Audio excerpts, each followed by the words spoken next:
Good morning, good afternoon, and good evening. I wholeheartedly offer whatever suits your time zone, but more importantly, I say blue morning to you.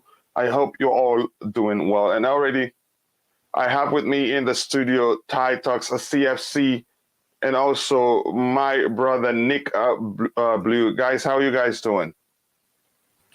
Fine. Yeah, we're all at the moment. How everyone's fine in the Hmm. chat and everywhere. Yeah, Brilliant, yeah, brilliant. Ty, good. how you doing? Coach. Yeah, I'm just trying to, get over the draw. I mean, we guaranteed third spot, but it would have been nice to win the game. Yeah, and today we're going to talk about. Yeah, I agree with you. It would have been nice to win it, but again, we've cemented the third place, so it's good. Hopefully, we'll win the next one. Today, we're going to talk about the news that Chelsea are going after Koulibaly, Senegal international, and also the place for Napoli. And but mainly, we'll talk about the youth players will be capable of helping us solve some problems in some areas of the team instead of spending too much money. So relax and let's get into it.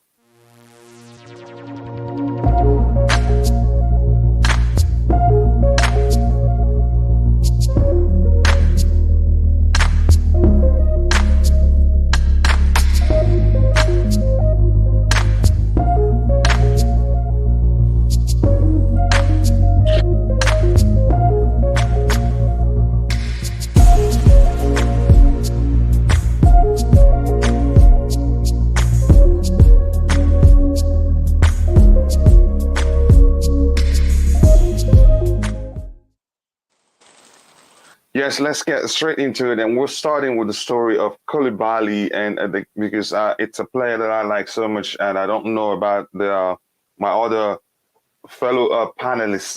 Ty, I'll start with you. Do you like Koulibaly? Is he a player you'd like us to sign? I mean, he's a good player to me, at least. I think he's a good player. He's 30 and he has the body.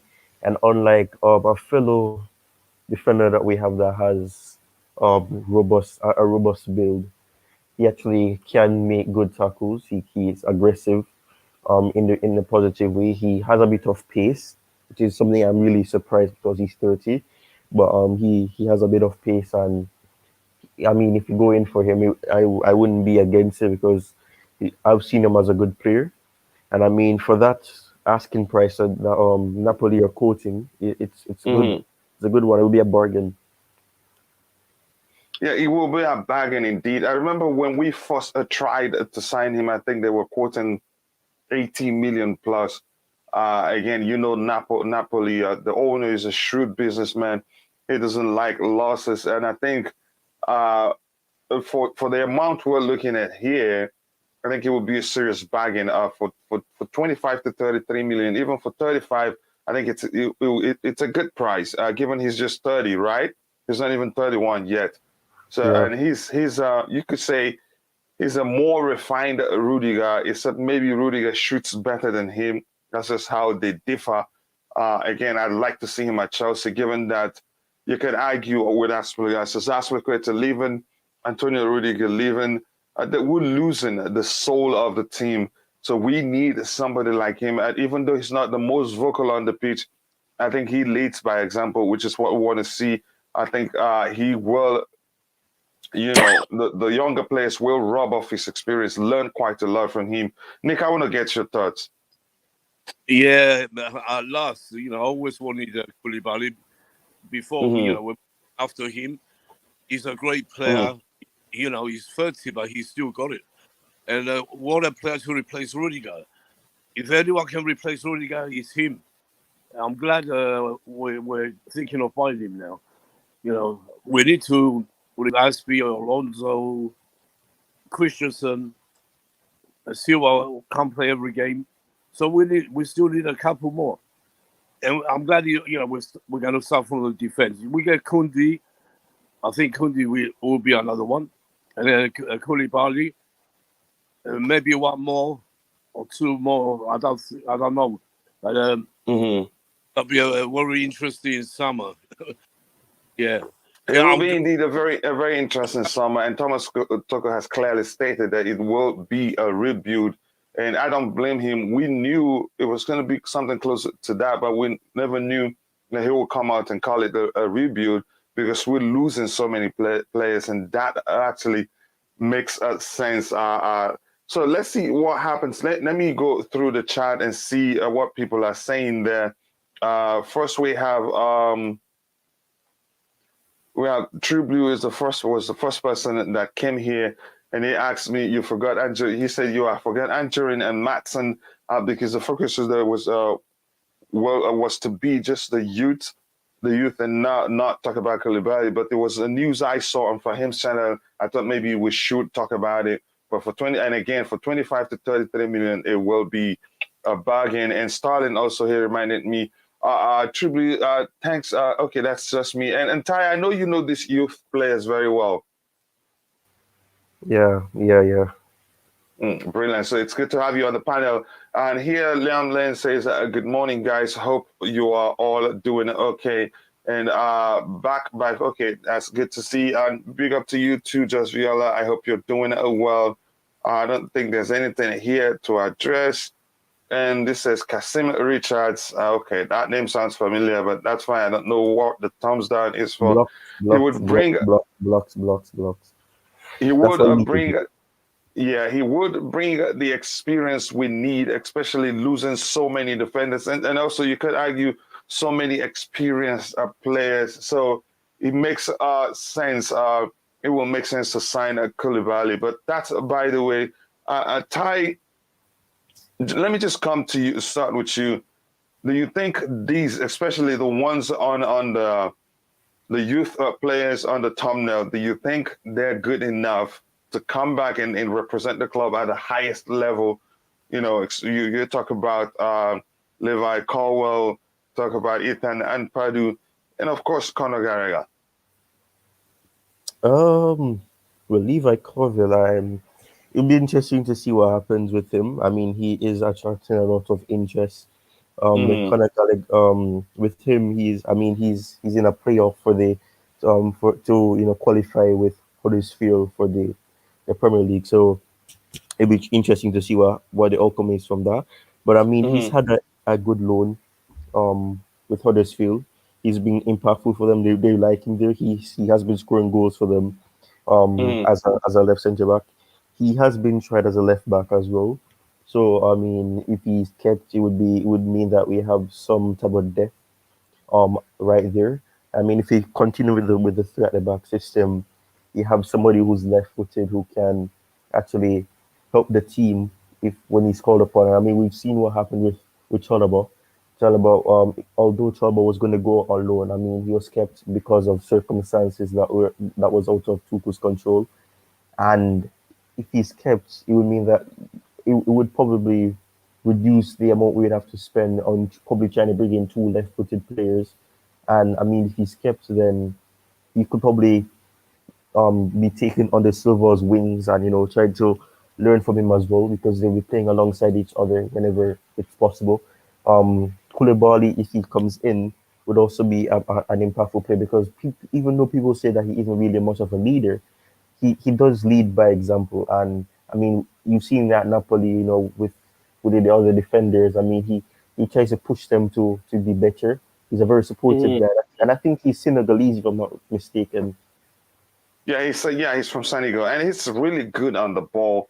Again, talking about Colwell, I think when we get to him, we will discuss, what is best for him, whether to leave him if they get promoted. Did you say they've been promoted already, or they're still fighting for promotion? They're in the playoffs. They have to play Nottingham Forest in the final, and if they win, then they will qualify for the third on final spot to come up. Yeah. And here Gabriel Almoba says Colwell will bring might need a loan move to a Premier League club that will guarantee him game time. I doubt he will come in and become a first-team player. That's a good talk there. And I think my advice would be if they make it to the Premier League, would just leave him there to play at least a season with them, or a season or two. Probably a season will be enough, but we will get to him. I want us to start off this conversation by talking about that I have in here, by talking about Conor Gallagher himself. Ty, let's talk about him. Where that is, looking at him, we know he's made a huge progress at Crystal Palace. He's done so well that Tuchel hardly, that is, whenever you ask him about him, all he has to say is just good stuff. And Crystal Palace themselves, they want to keep him. But the last statement from regarding the Conor Gallagher from Thomas Tuchel is indeed what he will be. He's not just going to come back and join the team and be part of the team, and you know, and there on and on he goes. But I think he comes back first, joins the team for preseason, and if he does well, like Tuchel said, then he see if the club should keep him or maybe let him go out on loan again. But here's where I'm fearful. If it comes down to the club saying, okay, you have to go out on loan again one more time, I think he will eventually leave the club. Let me start with you, Nick. Let's talk about Conor Gallagher. Yeah, I hope that's not the case. But I think Tuchel does admire Gallagher. And I hope, I don't think we're going to send him out on loan again. Because he will sign somewhere else. Chelsea will know that. So Gallagher is a great player. He's proved it at Palace. Been man of the match most of the games this season. And for me, he's above Mount for me. Mount is not as good as everyone thinks he is. He's a good player, but Mount can't cross, and never looks up. And he's a good runner and pressing and running after people. That's it. Gallagher has everything. I want to see Gallagher come and send Mason Mount with Declan Rice to Frank Lampard and Everton. Yeah, that's what I want to see. Yeah, understood. Here, Ty, let's come to you. Let me ask you this question, Ty. What do you think will happen if the club says, okay, I think you're not ready. You have to go back. You have to go out and learn again, which I think that's unlikely. But the fact that he's going to try, he's going to, he's going to come join the preseason tour, like Thomas Tuchel said. There's a chance that Thomas Tuchel will come back and say, okay, you know what, you're not ready. What do you think? I mean, in the past, he has publicly said it that his long-term goal, and I think a lot of the youth players have this goal. For those who want to make a career for themselves at the club, they'll always say that their long-term goal is to make it into the Chelsea first team and be playing games. And he said it earlier this season that he doesn't want to be going on loan, and he doesn't want to be like a loan army type of player. He wants to be eventually starting for Chelsea because he's been at the club for years, and I mean it's been his club, and he wants to be a part of it. So I think that if a loan is, if the club want to loan him again, I don't really know how acceptable of it he will be. He may be open to it because maybe he may have an understanding of why. But I mean, it's like this season that's coming to a close. Tuchel said that the only reason why he really was open to loaning him out was because he wanted to ensure that he's getting game time somewhere else. So I think if it's a situation where if certain signings come in, will Tuchel really see it as a way to say that, oh, maybe he won't be getting the game time that he probably was getting at Crystal Palace. But I think he probably wouldn't be fully open to it because he wants to be playing in the team, and the longer he has to wait, I don't really know how acceptive he wants to be. And I mean, he says that he wants to copy Mason Mount's type of progression to the team. He's got 3 loans, and then he comes into the team. So I'm not really sure how acceptive he will be of it. Yeah, but I think he will not. It will be a huge risk for that to happen. Again, like I said, it will be very, very unlikely for that to happen. it would be a huge risk. And these days, we've lost quite a lot of players because the way they do it, they won't even argue too much with the club. What they do is they accept it, leave on loan, and then explore other options. And in most cases, they run down their contract. So I'm going to go through the chat again, and then I'll come back with the question where he best fits in the team, because that will help us, come to a sensible conclusion whether or not he has a chance. This is big up Charles Viola and everyone in the chat, and this says, what Gilmour do you think we're going to sell him? What about Gilmour? Do you think we're going to sell him? Let's answer this question, Ty. There's a chance that happens. Why? Yeah. Because the Norwich alone hasn't done him any good. Rather, you could say make him look like he's a back player, whereas he isn't. Some occasions we've seen him play, and he's done quite well. He even went toe-to-toe with Cristiano Ronaldo, and he did quite well.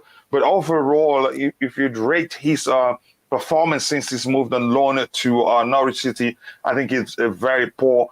I don't know if the club would. I don't see him coming back and joining the team.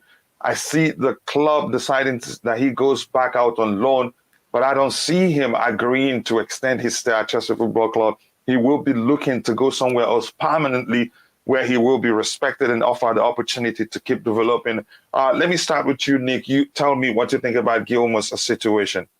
Billy Gilmour, it's a shame. He's a good player. When he plays for Scotland, he shows it. He's man of the match for them all the time, like he was for us when he played. I wouldn't judge him when he went to Norwich. You can't judge a player with a different sort of team struggling to survive. I don't think Tuchel's that would judge him on that only. But I heard, Rangers, they want to buy him back. Rangers, I think, if anywhere, if he won't go on loan again, he will go to Rangers if Chelsea don't have him in the part of the squad. So let's see what happens with that. But I think Rangers are very keen to bring him there. Yeah. Yeah, honestly, I do think he'd leave. Ty, your thoughts on Billy Gilmour's situation? I think he really will leave. I mean, it's unfortunate because he was doing good for us when he was on the Tuchel and the little game time that he got. It's unfortunate because at the time I would have understood why he was sent to Norwich, because at the time they had a German manager probably who worked under Tuchel as well, probably would have understood what Tuchel demands from his midfielders. So maybe at the time it made sense. But obviously we know that that manager got sacked. Dean Smith, I think that's his name, really didn't use him as much as the other manager used to. So he was sitting on the bench for a while. He would be getting little 15 minutes, 10 minutes cameo. It wasn't really the best of loads, and they get relegated. And I don't know if that was really the smartest thing to do for him. I really there is a possibility that he goes to Rangers on a loan. And True Blue is even saying it as well. He's going to be going on loan to Rangers, because I think him going back to a place where he's familiar with would probably benefit him as well. But I don't really think he's going to be staying next season, because he hasn't really been impressive, because he really hasn't gotten the chance to. Yeah, can we talk about why do you think he left Chelsea? I think so many people are blaming Thomas Tuchel. And I think maybe this is something that True Blue, who is in the chat, will be well acquainted with. I don't think it was Tuchel's fault that he left. I think he wanted to be playing games. I think that was the year, was it Euros or something like that? And without him playing more often than he did at that point, immediately after he left, I think he'd miss out on the call-up of his national team. Nick, why did you think he left Chelsea for that loan? Awful loan, I must say. It has not been anything, it hasn't helped his case at all. Because under Thomas Tuchel, here's the thing, I think I've said this like 1,000 times. I think Thomas Tuchel at some point started trusting him. On occasions, he's played him over Jorginho, even in games against Manchester City, right? That was twice against Manchester City. Correct me if I'm wrong. And he did quite well in those games. And I think in one of them, he won man of the match. So why then did he leave on loan? When I talked about him, I referenced the case of Phil Foden, how patient he was and how gradually he's become a starter. He starts there's hardly a game that Man City will play that he doesn't start. He said because he's being arrested. So Nick, tell me why did he leave in the first place? Whose fault do you think it is? Yeah, look, Tuchel, sat with him. They talked. He told him he's seen his plans, but he wants to give him more. I think he said to him, "You won't get as many minutes if you stay here, so it's best to go on loan for now." I'm sure that's what he said. You go on loan to Norwich, and when you come back after, just to get Premiership experience. So that's what happened. But we're talking about Gallagher, yeah? Yeah. No, we're talking about Billy Gilmour. Why did he leave on loan in the first place? Billy Gilmour was a different situation. Billy Gilmour again, because of game time, it was going to be hard for Gilmour to go over Jorginho, Kovacic, or Kanti. That's the main reason. So they sent him on loan and promised him, he'd be back. But now let's see what happens. And I don't think he'd be a loan. Gilmour won't accept another loan to Rangers. Rangers are going to buy him, if anything. I heard a few days ago that they will buy him. They won't be a loan. So I don't know where True Blue got all the loan ideas from. He can tell us. But I think it'd be a buy unless Tuchel wants him to stay. If Tuchel is going to use him, Gilmour ain't going to want to sit on that bench as well too much. He wants to be part of the team, part of the plans. So for me, I wish he comes back. Him and Gallagher, I really like both of them.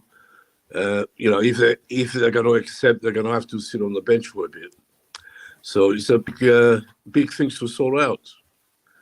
But Rangers. Really, you're very correct. Go ahead, Nick. I'm just saying he won't want to go loan to any club. If anything, Rangers will buy him.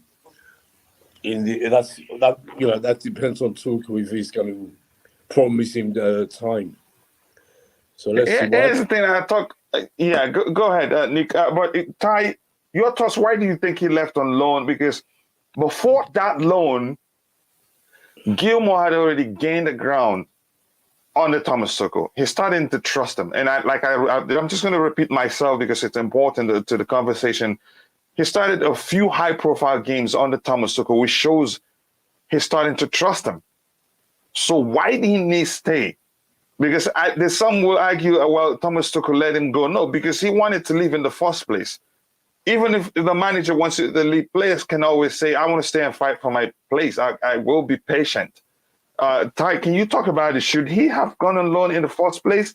I did a video with Lamb's, I think Lamb's, I forgot her YouTube channel again. She don't make videos no more.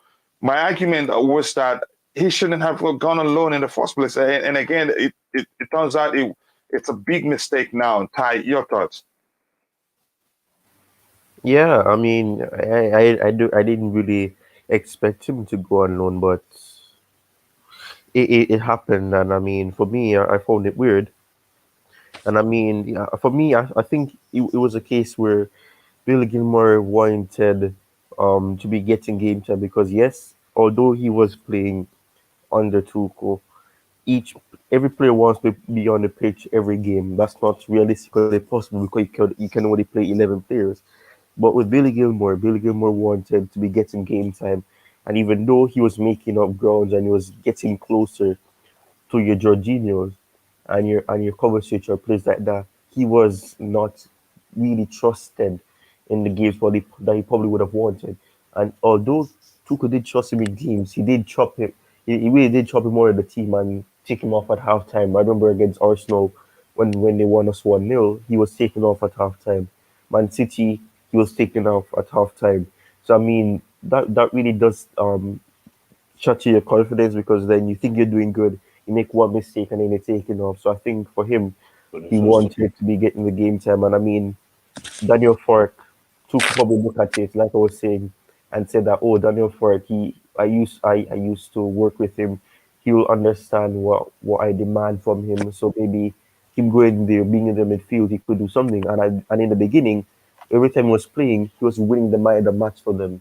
So I mean, it was good in the beginning, and then they started to lose games, and they dropped further, and then Daniel Fark got sacked.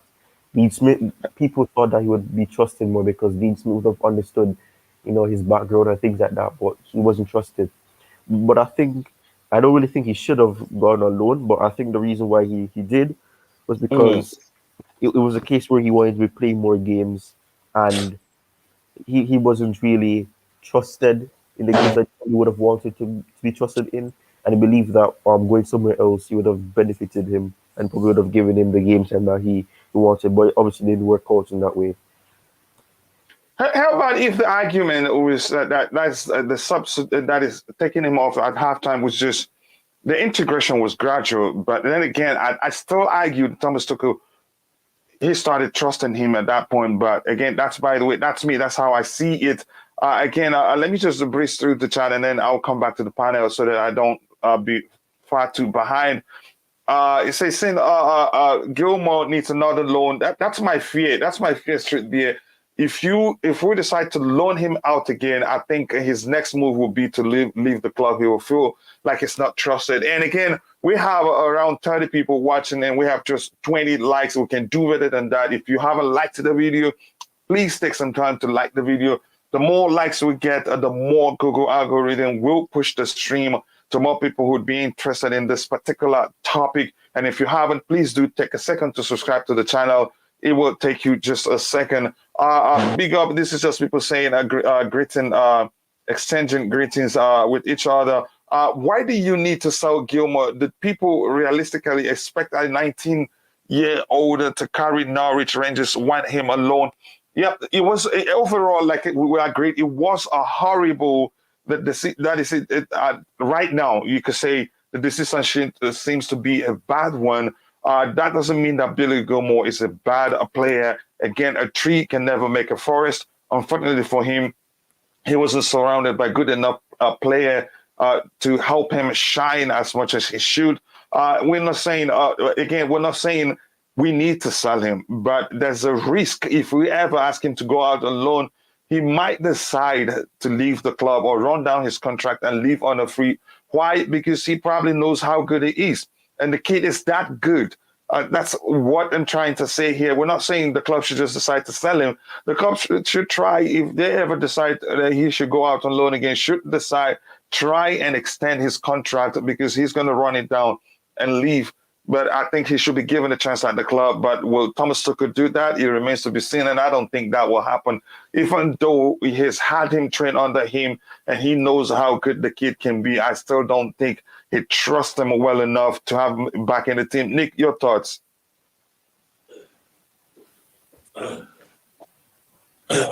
Yes. I said what I think about Gilmour. Look, the guy, he wants to play, and he was a good player for. When he did play, he was good for us. He's still a good player. Yeah, he's still a good player. Of course he is. He plays for Scotland. Every time I watch him for Scotland, he's unbelievable. He can pass the ball anywhere.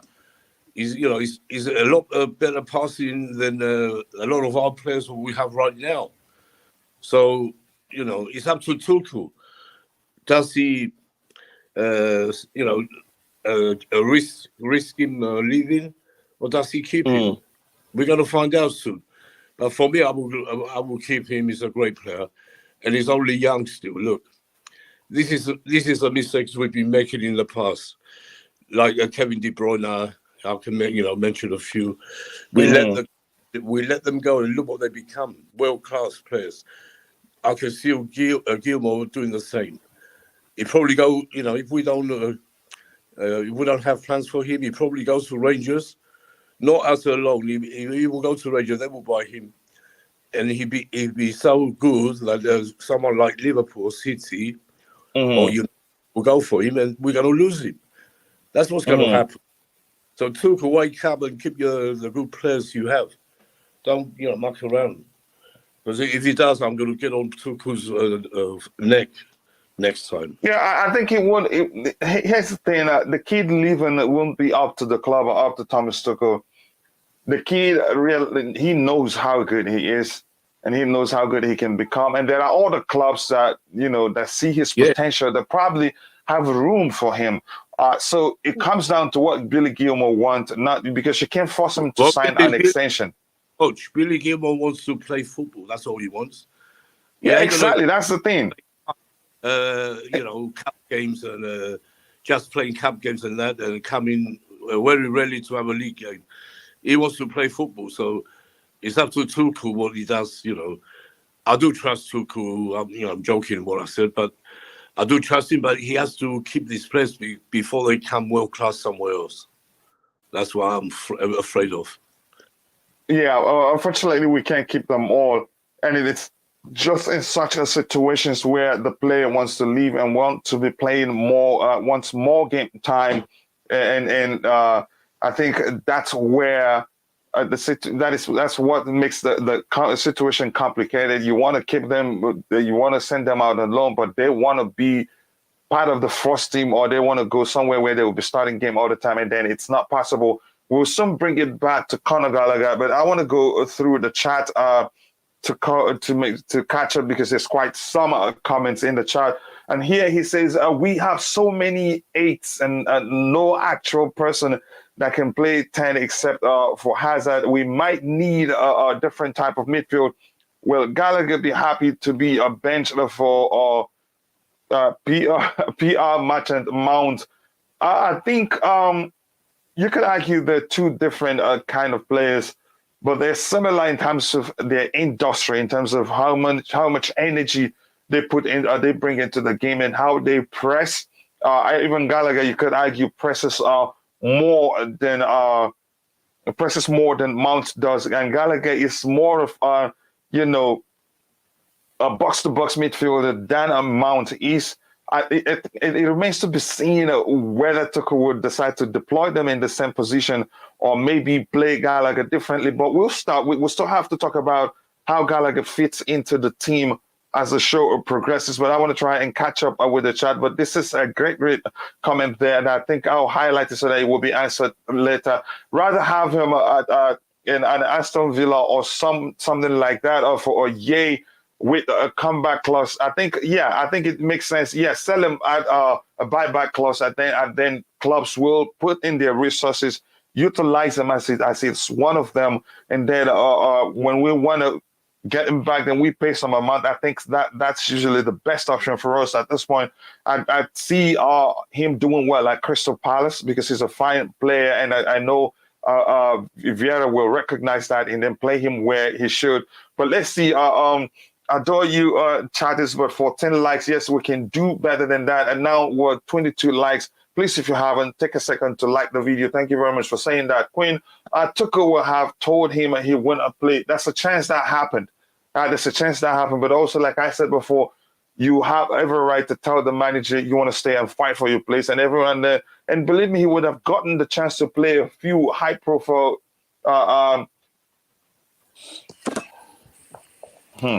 Again, there will be a chance for him to play some high-profile games, if you ask me, but we haven't seen that happen. But we'll see. Let's keep going here. It says, hi, it says, Gilmour will be the next Kante. Don't lose him. I think it's different from Kante. I think I don't know how to phrase it to not come across as if I'm hating one and liking the other. But let's just go with a comparison of Gilmour and Jorginho. Gilmour he's more of a hybrid of a regista and a six and a defensive midfielder, and he can execute that role better than Jorginho does. Why? because he can progress the ball better than Jorginho does. He can also orchestrate better passes than Jorginho. That's what makes him very unique, and we've seen that ourselves. Billy was my first shot, but yep, I think he deserves. He's that good. Let me see if there's anything else. Let's be real. Is Gilmour the player to take Chelsea forward? I don't think so. At this point, that's not the case. You could argue that. And Chapstick21, I think this is the first time I'm seeing you here. So if you haven't, please be sure to like the video and subscribe to the channel. Goal difference don't count. We are so ahead. Yep, we're so ahead. And Billy Gilmour will probably go out on loan again, and that's where I'm concerned because he knows how good he is. And again, will decide to leave should the club not give him a chance because he deserves to start for us, at least when he was still with us. He thought he was the dogs a bit. Guys, what do you think about Chelsea signing Felipe Hendrick? That's a player I don't know so much. If you're in the chat and you know Felipe Hendrick, let us know what you think about the club signing him. And again, I'm going to ask you, please, I plead with you, if you haven't, do take a second to like the video. The more likes we get, the more the YouTube algorithm will be triggered, and the video will be, the stream will be pushed to more people who will be interested in this particular kind of topic. And here we have, we've already secured a third place. Yes, we've already secured third place, but we still need to win our last game to reduce the gap between us and Liverpool and Manchester City, of course. It says, yes, I am happy considering the troubles. Yes, we are. We went through a lot. I think at the time I feared we might not make it to top four because of how things were going for us. The Norwich fans came down very hard on Billy. So that loan was a disaster. And I hope it hasn't set his development backwards.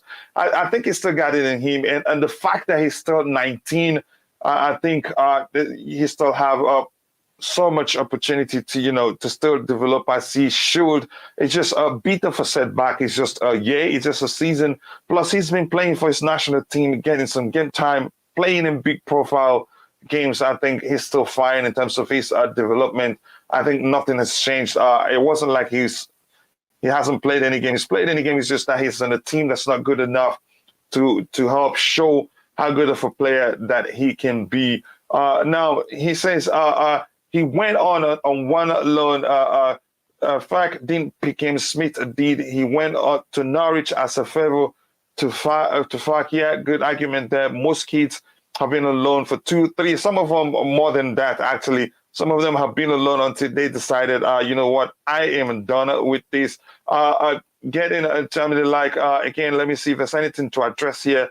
Coachila, he was taken off versus Arsenal when we lost. He was better than Jorginho. Not sure where you think Tuchel trusted him. I think there are games, when there are games he played fully under Thomas Tuchel, but if I'm wrong, please do correct me. Still not news on the new ownership. Not that I've heard always. I think we'll be fine. I'd advise you not to worry too much about that.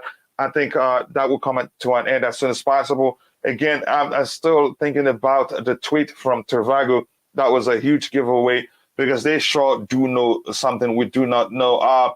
Every time he played for Scotland, was man. Yep. Again, I think we're taking a huge risk there, and I don't see him deciding to go out on loan again. I think he'd rather move on. So, Nick, your thoughts? Yeah. Well, true. Bruce, was right. I forgot about that. Tuchel did agree with Falco to, give him the loan. Falco asked for him. He asked for him, then he didn't use him. Then he got sacked. What a, stupid manager Falco was in the first place. Billy Gilmour, like I said before, he's only 19. And he's going to be something special in the future. We have to do whatever it takes to keep him. Him and Gallagher. Don't upset them. If they accept to go on loan, if Tuchel wants either to go on loan again, it's different. They still are players, but will they do that? I'm not sure. I can't see that. I think especially Gallagher. I think he already said he doesn't want another loan. Or Billy Gilmour. I don't think they're both. And let's see what Tuchel does. He has to promise them to keep them happy, and he has to do it though, because otherwise they're going to want to go. So let's see. We don't know what's going to happen. There's going to be so much happening this pre-season. We don't know. All the players will be back. Gilmour, Gallagher, Ampadu, Colwell, Broja. They're all going to come back with the couple, maybe 2-3 new players we're going to buy. So it's going to be a big pre-season. And Tuchel has the friendly games to see, pick his top 11. Mm-hmm. Which I hope. I just really say, given what Tuchel said about Kante yesterday, I think Gilmour might stay. Can you elaborate? I'm not sure what comment you're referring to. And then also, please. Okay, now we have 30 likes, so we're going there. We want to get to 200 likes today, and we can actually do that. We haven't hit 1 hour mark into the show yet, so please, if you haven't, please be sure to like the video. Let me say what I know what she's saying, because Kante, Tuchel doesn't want to sell Kante. He ain't getting nowhere, but Kante is going to be more on the bench like Thiago Silva. That's what she's saying. We can use Gilmour more. He can become the main player. That's what. I hope that happens. I hope you. Can you repeat that again? Hmm? Can you repeat that statement again? Yeah. I said what Jasriolo is saying is Tuchel talking about Kante. How good he is, but how much energy he's been using. So he's going to be on the bench more than on the field. He won't be able to play so many games next year. So that's where Gilmour comes in. I think that's what Jasriolo wants to say. She can tell us if that's the case. That's what I think as well. But that's the only way Gilmour will say if that will happen. I think there's a big chance of that happening. Whereas Kante, he's going to need to rest a lot of games. Probably we can use him in the big games like the finals, semi-finals. That's what's going to happen. I don't think Kante will be sold. Yeah, I don't think he'll be sold too. No. I know we've had a serious argument here.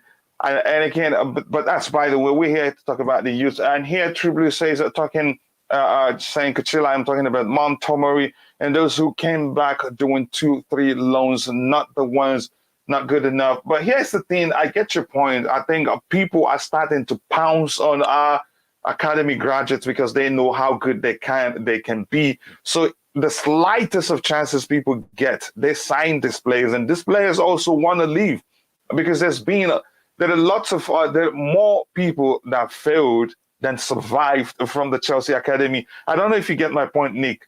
There are more young players that failed to make it than those that made it.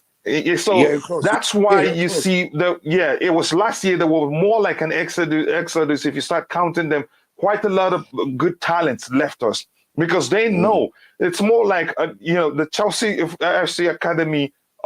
Academy is more like the best university in the country. So the moment people graduate, employees go for them. So that, and these kids, they know that now, and most of them don't agree to even extend their contracts. That's why Livermore left. That's why Guehi left. He didn't want to go out on loan again. He's a good talent, and we knew that even before he left for Crystal Palace. We knew that about Livermore, but he didn't want to stay. Tuchel want to keep him, but he wants to leave where he would be the number one starter.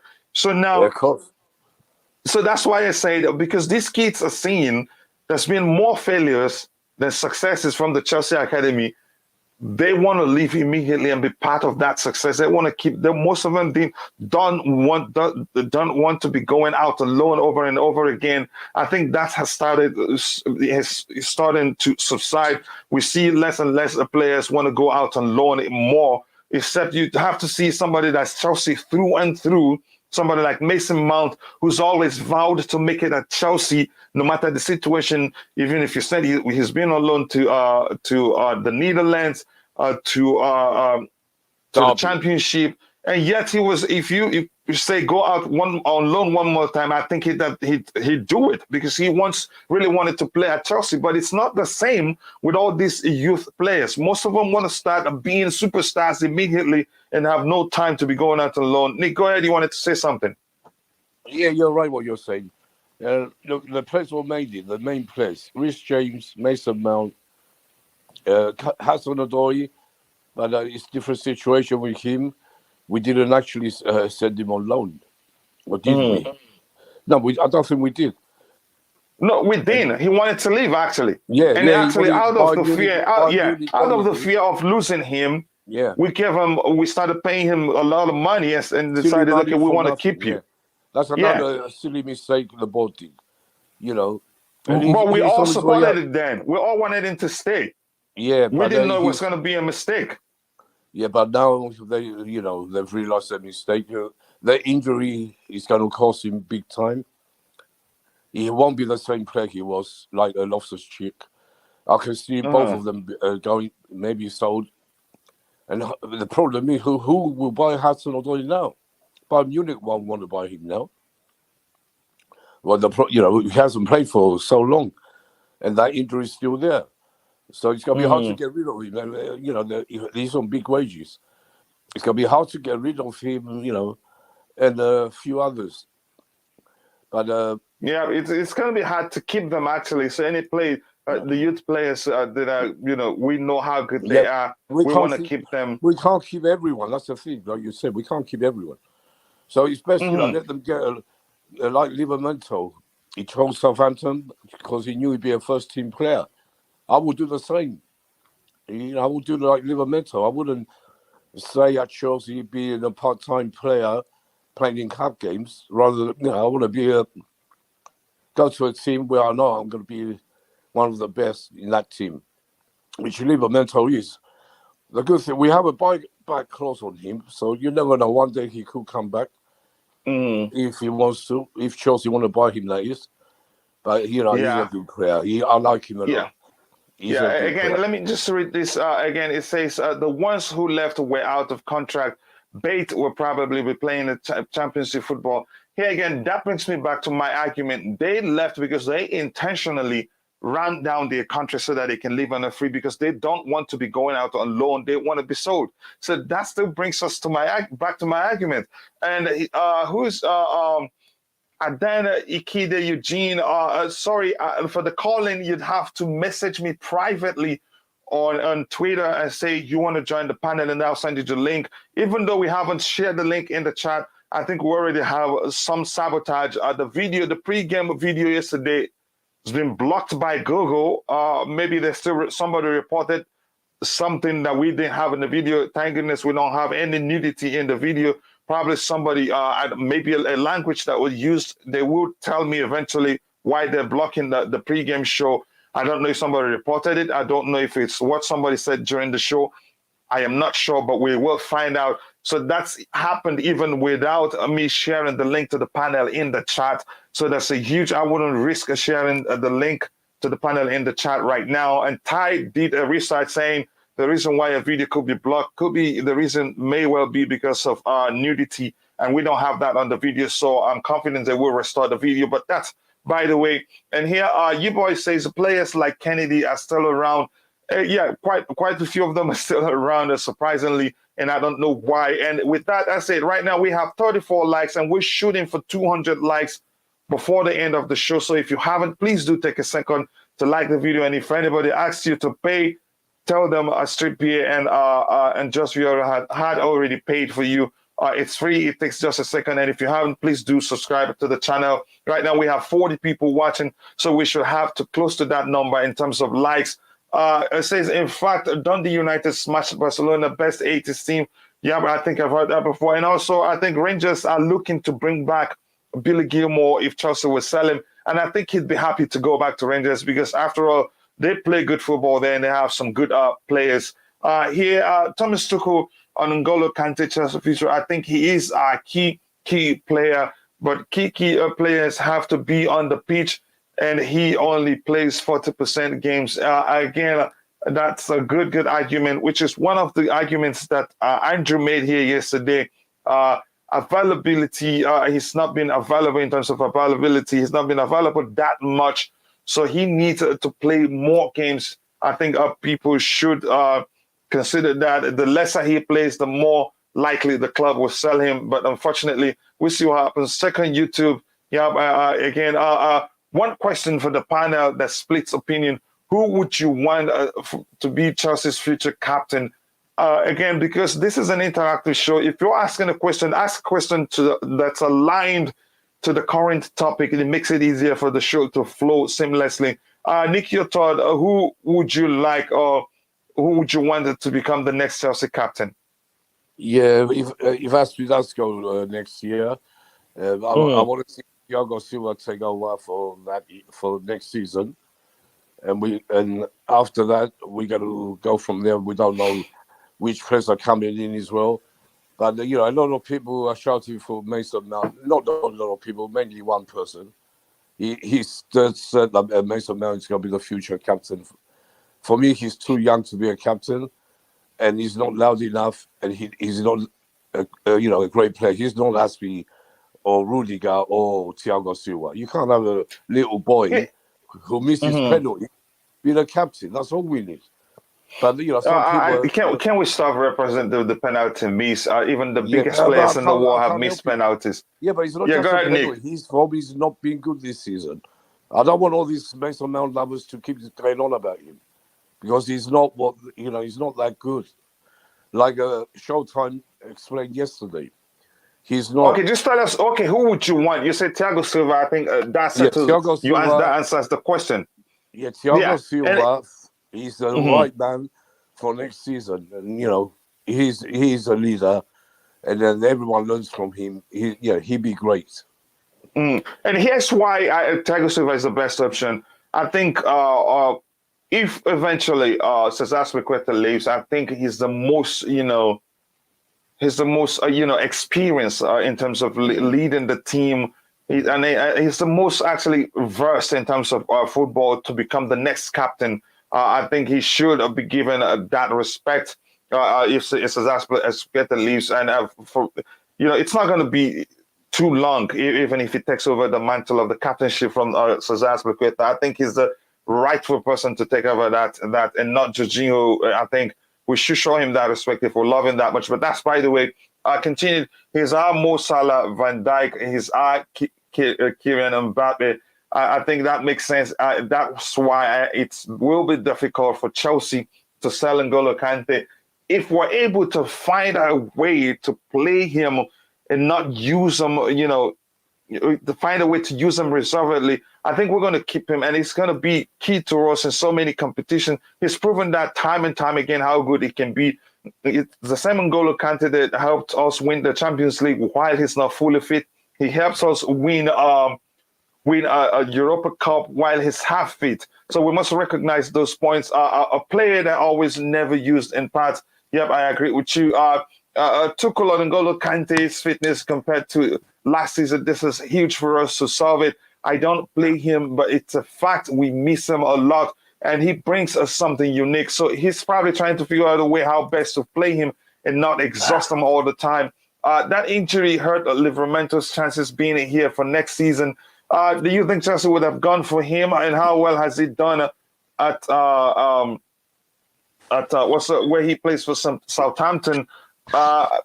It remains to be seen. To me, I'd say he hasn't done enough for us to decide to go pay the buyback clause and bring him back. But he's done quite well. He can lift everybody up. Thank you very much for that great information there. He would rock. And a lovely expert to show you how. Thank you very much for that, Queen. And here it says, Gabriel, I will make Silva captain while he is here. And for the future, I would give it to cover Mount and James. Too young for me. I don't think Cover will lead well as a captain. I think he's too cool-headed for me. You need captains that will speak to a referee with authority if decisions go against us. I don't think Cover has that in him. Again, that's me speaking in my opinion. And if you're in the chat, let us know who you would want to become the next captain of Chelsea Football Club should Cesar Azpilicueta leave. And before we continue, we have about 56 people watching, and we still have just 35 likes. Please, people, come and like the video before Street Beer gets mad at you. You need to like the video so that Street Beer will be happy with you. And please do like the video. The more likes we get, the more the stream will be pushed to people who would be interested in this particular topic. And if you haven't, do subscribe to the channel. And again, Queen with the super sticker. Thank you very much, Queen. I appreciate all your support. And again, you're one of the biggest supporters of this channel. We started together when I still had less than 20 subscribers. And we're here together now shooting for 2K subscribers. Again, you don't have to always donate, but I know it comes from the heart, and I will say yes to that. But thank you very much, Queen. Bate, Livramento, Lantes, Simo, Marcela, were on the youth contract, so could not stop them. They rejected senior contracts. Yes, that's the truth. So again, even those with senior contracts may decide to run out their contract and leave if they don't see a pathway to the senior team, which is usually tight at Chelsea because of the size of our club. We're always looking to be winning stuff, and that limits the chances that the youth get. Nick, any thoughts on that? Yeah, sorry. Yeah, I mean, for the captaincy, I said that Thiago Silva will be the best for now. Yeah, and with someone in the chat, yeah, Mason Mount, Rhys James, they're not for captaincy. Let them get on and become great players, yes, but they're not for captains, and they're too young, and they're not. You have to have someone at the back mainly as a captain, centre back, like Silva, like Aspie was, like John Terry was, or midfield. Midfield player can be a captain, but he has to be a top class midfielder, like a Lampard. Lampard was as a player. We don't have that right now.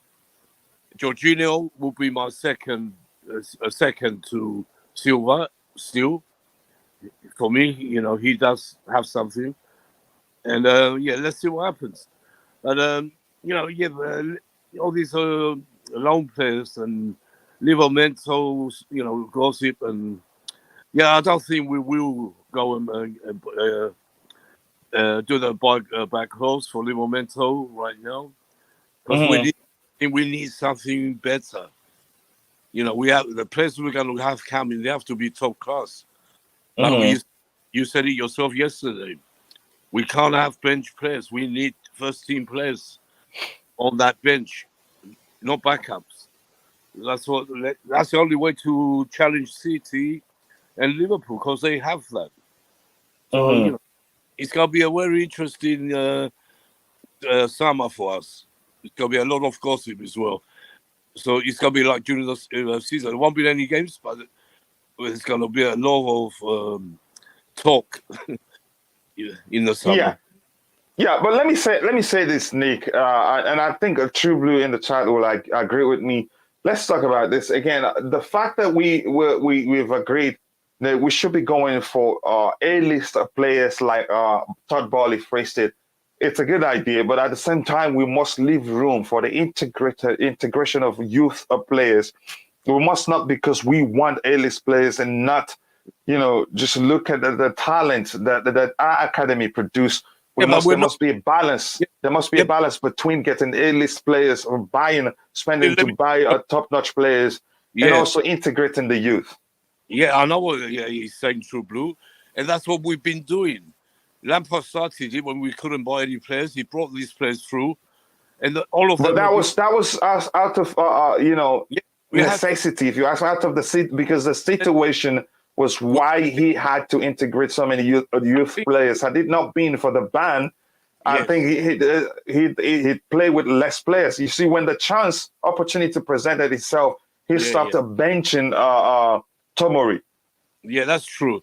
But I can see Tuchel does. He sees a young player he's really up for it. He's good. I'm sure he will see that. He does look at the young players. I don't think Tuchel just, he's going to want big signings only. That's what, because he is a top manager. And he said it a lot of times. the youth is very important for this club, which it is. So, we're going to have a mixture of True Blue. Not just youngsters, but not just big players, big signing stars. It's going to be a mixture. But balance is really important. Balance is really important. Go ahead, Nick. Balance right, then we can challenge the cities and Liverpool. It's having the balance. And we have great young players. For me, the top one. Broja, another one. I really admire Broja. And I can see him doing well next season at Chelsea. We will still talk about him. Let's do this, Nick. Let's bring it back to Conor Gallagher. He was the person we were talking about before, because this is an interactive show. We tried to address a question in the stream that derailed us a bit. Conor Gallagher, overall, what type of a player do you think he is? And let me know where you think there's space for him in the team, because it's not just about, calling for him to come back. We have to make space for him. We have to find, make space to accommodate him, because that's not going to be possible if we didn't sell players. So tell me. There's space for him, because don't forget, N'Golo Kante is going to be more on the bench next year than playing. Jorginho might be going. We don't know yet. He could go because his wife, she wants to go back home to Italy. But that's why said I'm 50-50. I love Chelsea, but my wife wants to go back home. So let's see. He wants to stay, but his wife doesn't. So I hope he does stay. I really like Jorginho, really do. Yeah. And Gallagher, he can play anywhere in that midfield spot. If we decide to play with a 2 or a 3, he can play there. Or Mason Mount role just behind the 2. Gallagher, sort of player. And he's up, he runs like what they have in Gallagher is pressing and running, and they never stop. That's what I like about Gallagher. He never stops, but he has something else what Mount doesn't have. And that's let's just address this question a bit, and we'll come back to Conor Gallagher, Nick. This is a good question. Let me couch, God, man. I have okay. But go ahead, finish. Then I'll come back to what I wanted to say. We'll talk about Gallagher, and you will. Yeah, quickly, because there's a question. There's something in the chat I wanted to address quickly, because it's still related to the youth. But go ahead with the Gallagher talk you're talking. It's important too. What he has, what Mount doesn't have. He can score more goals, and he can cross the ball better. That's what Gallagher has. The running is the same. The pressing is good. But he has ability, and he looks up when he plays. That's the difference. Yeah, I think, to me, like I said before, Gallagher is more of a box-to-box midfielder than then I just saw something in the comment that makes me laugh, but I'll get to it, and you see it yourself. So now let's talk about Thomas Tuchel. And at Mainz, he worked with youth. At Dortmund, he did that. He introduced some youths. He gave them opportunity that introduced them to the world. At PSG, I think he used a few young players. A few of them he introduced to the first team. At Chelsea, he hasn't done that. And I'm not sure why that is. And that brings to mind the good question here. Tell me where the youngsters have been introduced by Thomas Tuchel. None, actually. None. And I'm surprised by that. Nick, tell me, are you surprised about that fact? Which youngsters is he talking about? No, I think he's implying that Tuchel hasn't introduced any youngsters into the first team. He hasn't really. Because remember, what was this kid that played in one of the cup games? He played at left. Go ahead. Chances did he give Hudson-Odoi, and he had to bring him off during the game because he wasn't doing it. He tried Tammy Abraham. The guy was getting him pushed off left, right, and centre. He tried them. I don't blame Tuchel. Tuchel's a top manager. He knows what he's doing, and I wouldn't say he hasn't introduced youth. He does when he can. And, it depends on the player. He has to perform. Look at Rhys James. He's, undroppable. So, and Mason Mount, why is he in the team? They're all youth. They're all from the youth, don't forget. Yeah, but they've all, you can see, Mason Mount, Rhys James have all been starters before Thomas Tuchel came. I think one credit, let credit go to him. Yeah, go ahead.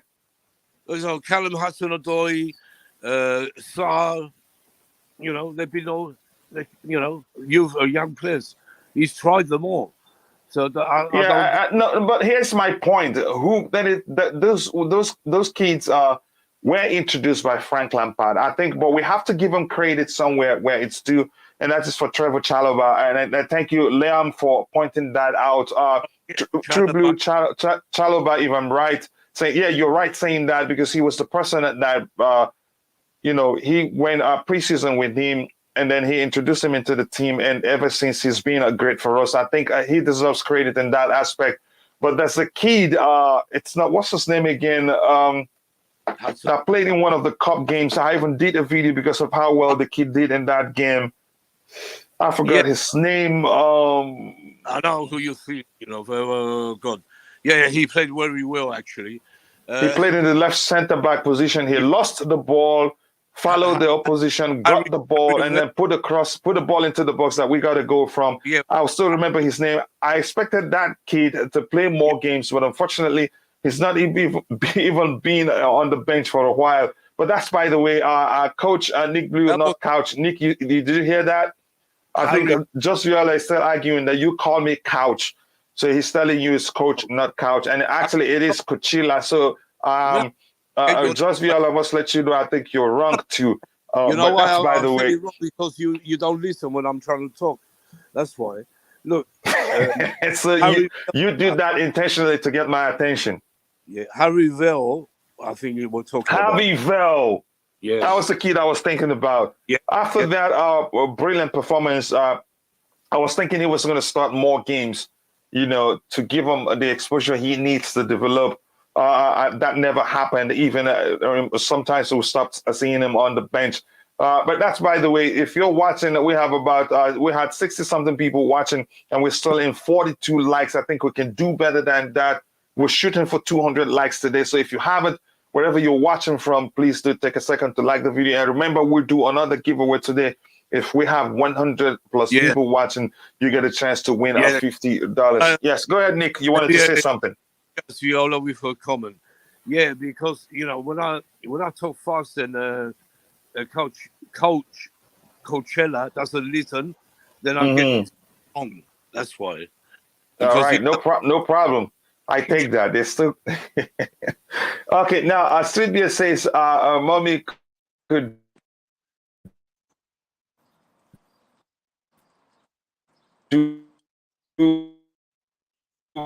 130 words. It says, this issue's about to hear me. This says, no more slow 100 minutes plays. Again, I want to see our best youth on the bench. Not even on the bench. If they're good enough to start, they should be starting the cup games for us. That's why we're Chelsea Football Club. And I'm going to repeat what I said before. Yes, we want to sign A-list players, but we must make room for the youth to be integrated. That gives them hope. That way, the best young talents will still come to Chelsea because they see there's a path for the youth from to the first team. But when that isn't the case, it's an issue. Liam, he had been on loan in France, and if we got Koundé, Chalobah would be gone. I don't think Chalobah will be gone. I think he's done enough to even start on the right-hand side. But we'll see what happens. Let me see if there's anything else to address here. If there's none, we can move forward. True Blue, again, this is just conversation between those in the chat. Let me see here. His name is Javi Vell. Yep, that was the name I was thinking about. Thank you very much, Eugene, for reminding me. That kid, I think, should have, gotten more chances to play because he was good. It wasn't Lewis Hall. I think it was Lewis Hall. Lewis Hall, not Javi Vell. It was Lewis Hall that I was talking about. Not Javi Vell, really. Played left back. Javi Vell played up front. Yeah, it was Lewis Hall, not Javi Vell. Thank you very much, Liam, for that correction there. I think that's the player I was looking for. And Phantom, please go to for him. Yeah, please tell him again. Yes, was a left back. He was Lewis Hall. He was brilliant on that day, and I looked forward to seeing him even more. Unfortunately, that did not happen. So, Nick, again, if Thomas Tuchel decides to bring her back, let us know. If you're in the chat, please let us know where you think Conor Gallagher would play if he comes back to Chelsea. Nick, tell me, where do you think he will play, and what player do you think will make space? Or do you think he'll come to, make up the number in a particular position so that they can he can be rotated with a certain player? Yeah, he can be rotated with Mason Mount. He can play that position. Like I said, he can play it even better because he can score. He has a good free kick. Mason Mount, sometimes he does have a free kick, but I haven't seen Mason Mount have a great free kick since when he was at Derby County. When he was at Derby, he was a different player. He's not doing that at Chelsea. And plus, Gallagher can play anywhere in the midfield. He's a all-round midfield player who defends, attacks. Mm-hmm. Mm-hmm. That's what you call a midfield player.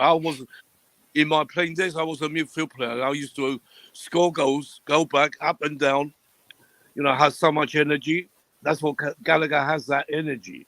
He can go up and down that pitch with a force. Yeah. That's why I see him. That's why I like him so much.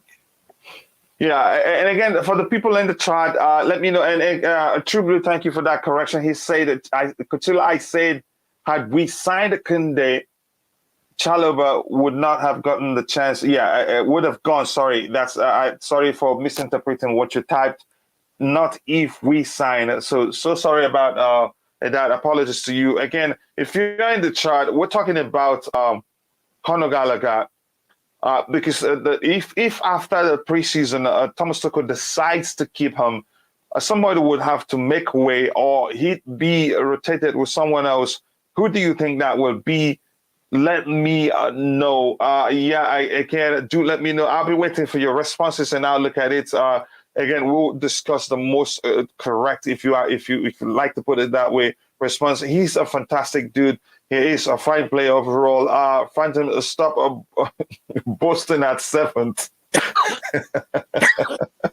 Sylvia just hit him with one serious one.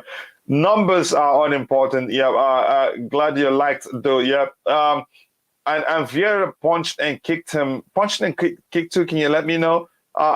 Judge, again, he wasn't Italy. Yep. Again, Odia Mason has scored a 10. Gallagher 8. Mason scored a free kick versus Wolves. Yep. Again, that's I get your point. So, but the question is, let us know if you're in the chat, including you, True Blue. Let us know if we're bringing if after preseason Thomas Tuchel decides to keep Conor Gallagher, which of the players will make a room? Because the truth is, if no player makes room, if Thomas Tuchel decides to be rotating with one player or the other, it creates a problem. Conor might not be satisfied because he wants to be starting at least nearly all the games, which is not possible in the season. And the other player, whoever that might be, might also want to be starting more games. And then we will have two unhappy players. But do let me know which of the players do you think, it's in the midfield area, I know. Which of the players do you think will make way or will be rotated with Conor Gallagher? Let me go through the chat again. It says he will be rotated with Kante for me because he covers so much space. Covering so much space, Kante plays as one of the 2-6s for us. Mainly, he hardly plays at number 8 or in the position that he played under Sarri. So I don't think Conor will be coming to play in that position at the same position as N'Golo Kante. I think he'll be deployed maybe as a number 8. I think it's number 8 probably, or on the flanks, depending on how Tuchel wants to approach the game. Nick, your thoughts on this comment by Liam? Yeah, Nick, have I lost you? Actually, no, I'm here. Can you hear me? Again, I'm going to wait. I'm going to highlight I'm this here. comment. Maybe when Nick comes back, he tells me Yeah, what he I thinks. see the comment Again, if you're in the Coach. chat, let us know what player makes way for Conor Gallagher. If after preseason, Tuchel decides he wants to keep him, or what? Yeah. Go ahead. Yeah, very good comment. Yeah, that's what I can see as well, because Angola won't be used as much. That's where Gallagher comes in. Also, you know, he will come in when Mason Mount is having a bad game. When Mason Mount is strong, it'll be Gallagher playing there for me. And I want to answer a True Blue about the free kick. Yeah, he had one free kick and he scored. That doesn't make him a great player. For me, he's not. At the moment, he's not. I hope he proves me right. Here's the Nick. We're really not here to talk about. Yeah, we're but really True Blue was saying he's questioning my what I said. Yeah, you don't have to. We're just gonna waste time arguing about the play. We're not here to talk about. But I'm gonna let you know this, Nick. I love you, but you seem to have an agenda against Mason Mount. No, I don't have an agenda against Mount. For me, he was better last season. I love Mason Mount really, but he ain't been doing it this year. But people are saying he is. I don't get that. Anyway, we're here to talk about Conor Gallagher, and right now we have 60 plus people watching, but we still have just 47 likes. Please, if you're just coming in, if you haven't liked the video, take a second to like it, please, and also subscribe to the channel if you haven't. And if anybody asks you to pay, it is free. Tell them that Street Beer, Just Vial, True Blue, or even my brother Fahim had already paid for you. It takes just a second. Please like the video to help us reach more people. And again, I disagree with this comment here. I don't think he plays in the same position as Kante, but there's a chance that may happen. I don't know. If you're in the chat, let us know what you think about Conor Gallagher's ball-winning capabilities. I think he presses very well, but I don't think he wins the ball as much as that much that you'd compare him, that he'd be able to execute the Kante role very well. If you think otherwise and you're in the chat, do let me know. And Phantom, by the way, I've sent you the link to the panel. You check if you want to join. Again, Gallagher deserves a chance. He does deserve a chance. He's done quite well at Crystal Palace, and he's done quite well in big games. He's performed, especially games against even the likes of Liverpool and Manchester City. He's put in some brilliant performance against Manchester City. He pressed them so well, and it was the reason why I think they beat them. He didn't even give them a chance, to progress the ball like they usually do. Gallagher 3 assists, Mason Mount 11 assists. So at this point, they say numbers don't lie. At this point, Mason has done better than Gallagher. So that begs the question: what do you think Thomas Tuchel will do if he's trying to play him as number 8? Because I don't think he'd play both Gallagher and Mason Mount in the same game as a 2-8, because we'd lack, I think, to some measure, creativity to some measure. I would let Kante go. Again, that's your opinion. Midfield, we know that already. Again, PJ Artist, welcome. Again, if you haven't, please take some time to like the video. Vieira was assaulted by an Everton fan. He punched him or pushed him and kicked him. This was after the match. Wow, that's so sad to hear. That's a bad behavior there. Big up to you, Tobago. You have the link to the panel in your chat in case you have time. But if you want me to resend it, do let me let me know. How many good crosses do you make with 3 assists? Again, good question. Nick, if you want to answer that, that's up to you. But let me please catch up with the comments in the chat. And I see Mount Gallagher rotation suggests but I think that may well be it, but that creates a problem that's going to be difficult to solve. If you rotate them, which means Mount won't get to play as many games as he would want to. Gallagher also wouldn't get the chance to play as many games as he would want to. So, Nick, your thoughts on that? But quickly, let me get through the chat, and I'll come back to this comment here. Again, crosses nothing if attacked from the front. Yep, that's the truth. Tobago, Connor should come back. How now is the time, but who would he replace and who would he be sharing minutes with? Come and get some babes. Yep, again, big up Fahim. And Fahim, please welcome to the chat again. Always nice to see you. If you haven't, please go and check out CFC Fahim. Great channel and great content as well. Street Beer, come get some babes. Again, Conor Gallagher will be used as how we are using Loftus-Cheek this season, making Loftus-Cheek chance next season slim. This is a dangerous one. If you try that, then he will be looking to leave. I don't think he will be used as, like Loftus-Cheek. I think he'll get more game time because I think Tuchel likes him, and I hope that's the case. But we'll see what happens. Mason is pure Chelsea. Diss him, hate him, exactly. He's pure Chelsea. He's Chelsea through and through. And they say numbers don't lie. He's done quite well for us this season. And don't forget, he has the assist for the long goal that won us the Champions League. That's brilliant too. And I think he's been good. He has his problems. He's still developing. He's a young player and can only get better. Again, let me try and catch up. So many comments here. I think Gallagher is good, but not starter quality for Chelsea. But I will keep him. You risk losing him if you keep him, if it's not going to be starting games.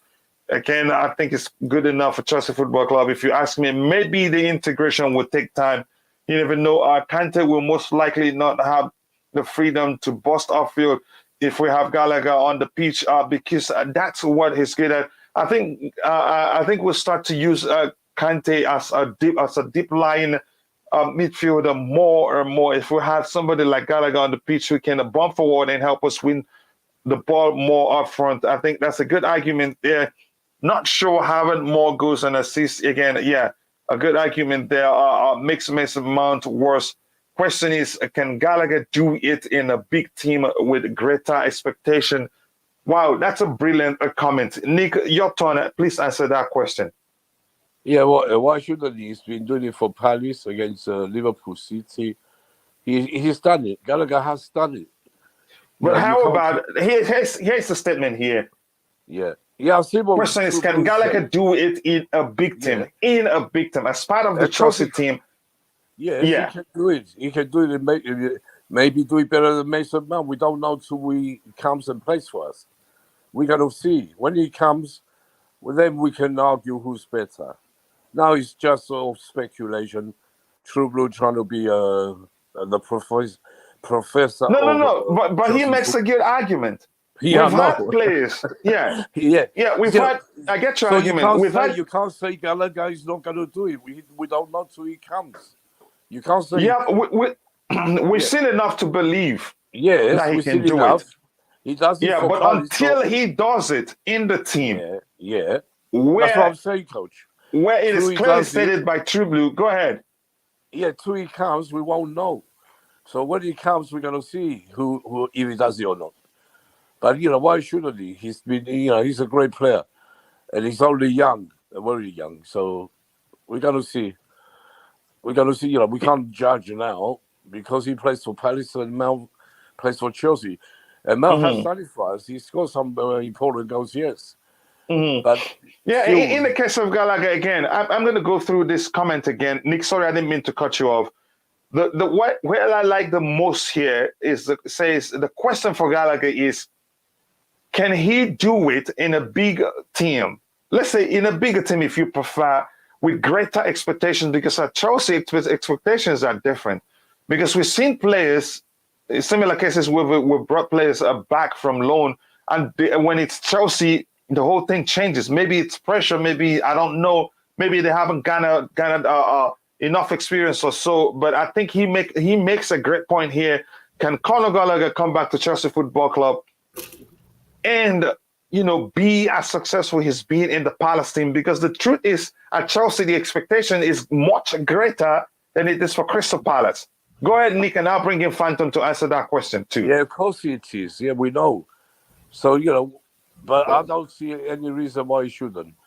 They do. Players come back and then maybe it will take them a few games. That ain't going to happen in the first game.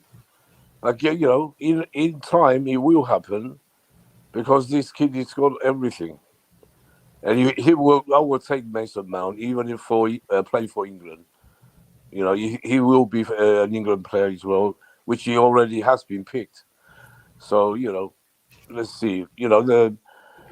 We're gonna see, but I'll trust he will do that. I'll trust him. Yeah. Yeah, I do trust. Again, again, like I said, we've seen enough to believe that he will thrive in a Chelsea team. And then again, like you said, until it happens, until he joins the team, we'll see. And also, there's a chance actually after preseason. Remember, Thomas Tuchel was cautious when he talked about him. He says we'll look at them. Conor Gallagher will come back. Armando Borja will come back. And then he said, we'll look at them during preseason and then we'll make a decision. So let's not actually get ahead of ourselves. We must know that these players will be assessed during preseason. So we'll see what happens. I want to bring you in, Phantom. Let us know what you think about Conor Gallagher. Yes, he's been brilliant for Crystal Palace, but this comment highlights there's a chance he may not be able to perform that well at Chelsea Football Club. You can't tell until we see that happen. Your thoughts? I'm willing to kick out Jorginho. I'm willing to kick out Conte or whoever. I want to keep Kovacic, but Jorginho or Conte can go to make room for this guy because he's fabulous.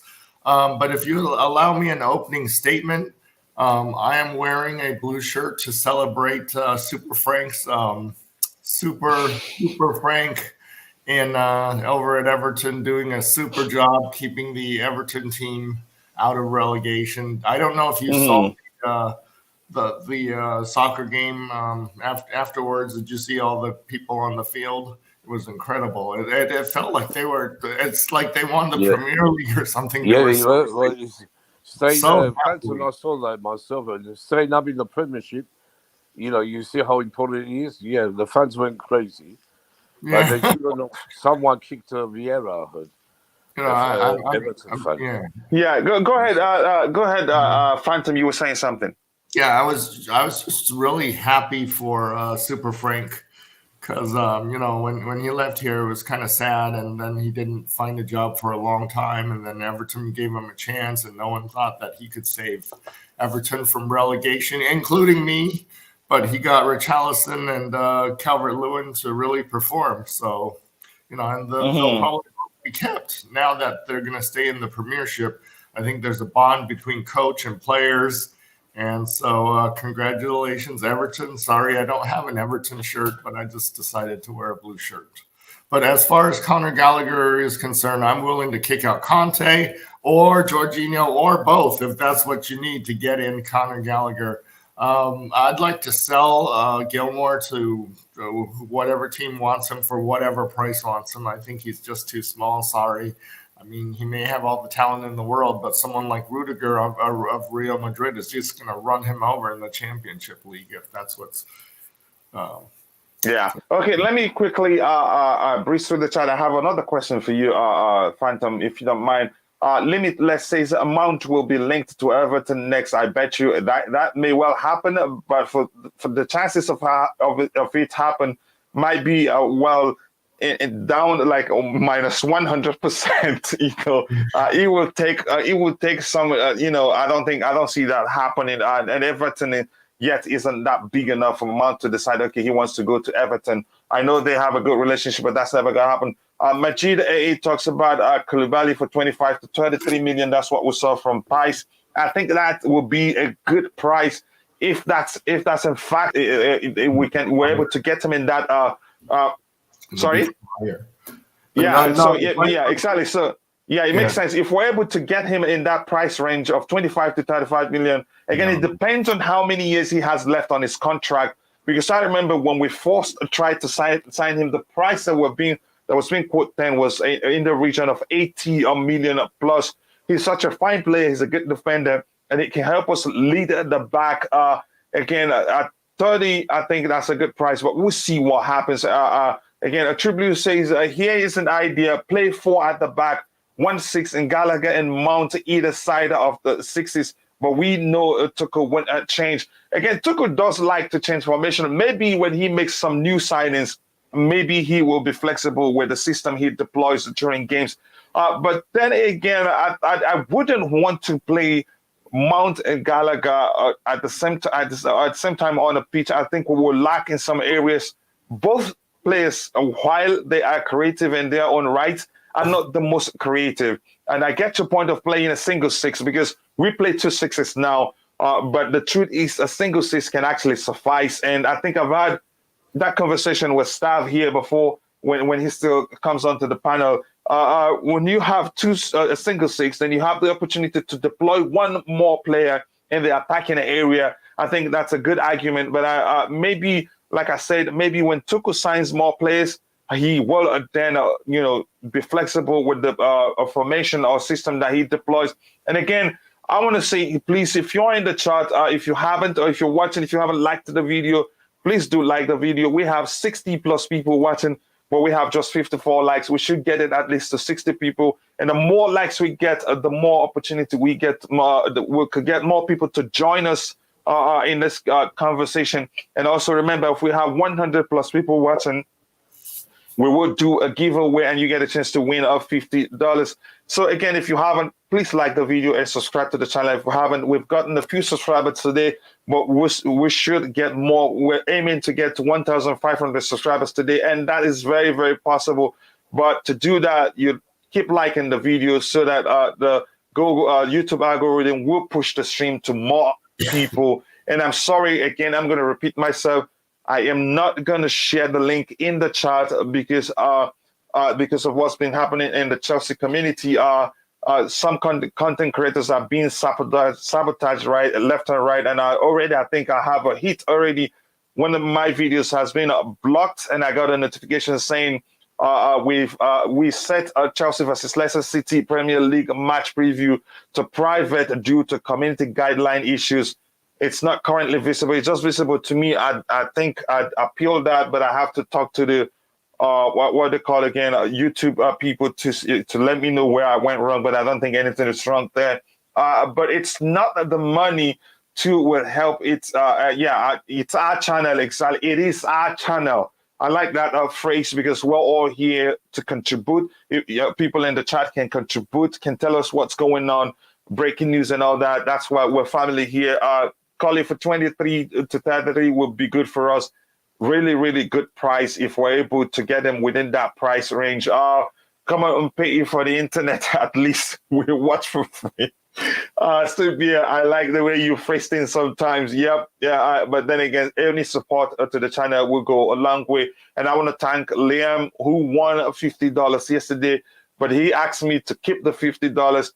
That his super chats to the channel, that I should keep it. He's using it to support the channel. So thank you so much, Liam, for that. That will go a long way. I appreciate that. Koulibaly snapped up before we get a chance. I think maybe we'll see.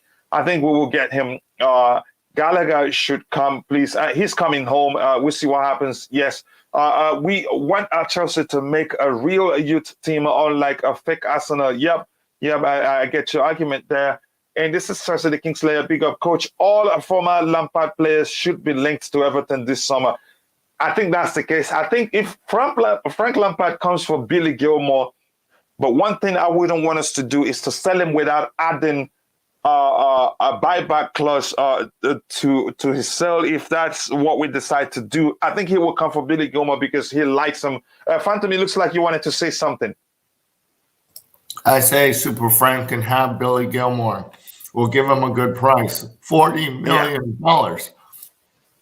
Yeah, I think he may well come for him. The goal that is Tuchel has to learn from club Pep. They are masters of squad rotation. With all the competition we play in, rotation will be key. All players will burn out. I think that's a good comment. He's good, babes. Again, Phantom of many teams. Yeah, that's a new name. Brilliant there from Chelsea the Kingslayer. That's a new name, Phantom. I think that's what I'm going to be calling you from now on. A big team expectation comes with big pressure and responsibility. It is still a question whether Conor Gallagher can live up to that. I believe he can. Yeah, we've seen enough to believe he can, but until that happens, you can never be sure. Again, if you haven't, please be sure to like the video and also check out CFC Fahim. Great channel, great content always, and that's why we're friends and we've become brothers over time. Lampard should no more take players from Chelsea. I think he will eventually do, And again, believe me, he still has good relationship with the Chelsea hierarchy, and they will always let him take players that we don't have spaces for, so that he can help develop them. Oh, might bring back all of them. Otherwise, they will all go to Everton. And again, that's a good comment. Let me see if there's anything to address here again. I don't think there is. Again, he is considered the best Brazilian prospect. Who's that? Who are they talking about? Oh, Hendrik Felipe de Sousa. Known. Where does he play right now? If he's playing in the Brazilian league, that hasn't worked for us for a while. Cochilla, both Mount and Gallagher can attack and press and tackle. We did it with Ballack and Lampard and both with Essen, but are they that creative enough to play together? Nick, do you think we should play Gallagher and Mount together? I'm not sure, really. I suppose, we can try. It probably, in the pre-season, they can try. I'm sure Tuchel will try everything to see, what's the best. Yeah, it could work, but it might not work. We don't know till we see it. But I think Tuchel will try, combinations like that with all the players. I think, we might see that in a friendly game as well. Let's like I said, we have to wait and see what he does. But I'm very anxious and waiting to see what he does, Tuchel. How's he going to get his top players, the top 11, and see what Boehly does? How many players we're going to get in? I'm glad we're hearing Koulibaly. We're hearing good news about them too. So let's hope Perisic is another one more or less coming. Yeah, so we'll talk about those players. Yeah. Yeah. So it could be possible they can play together. You never know. Yeah.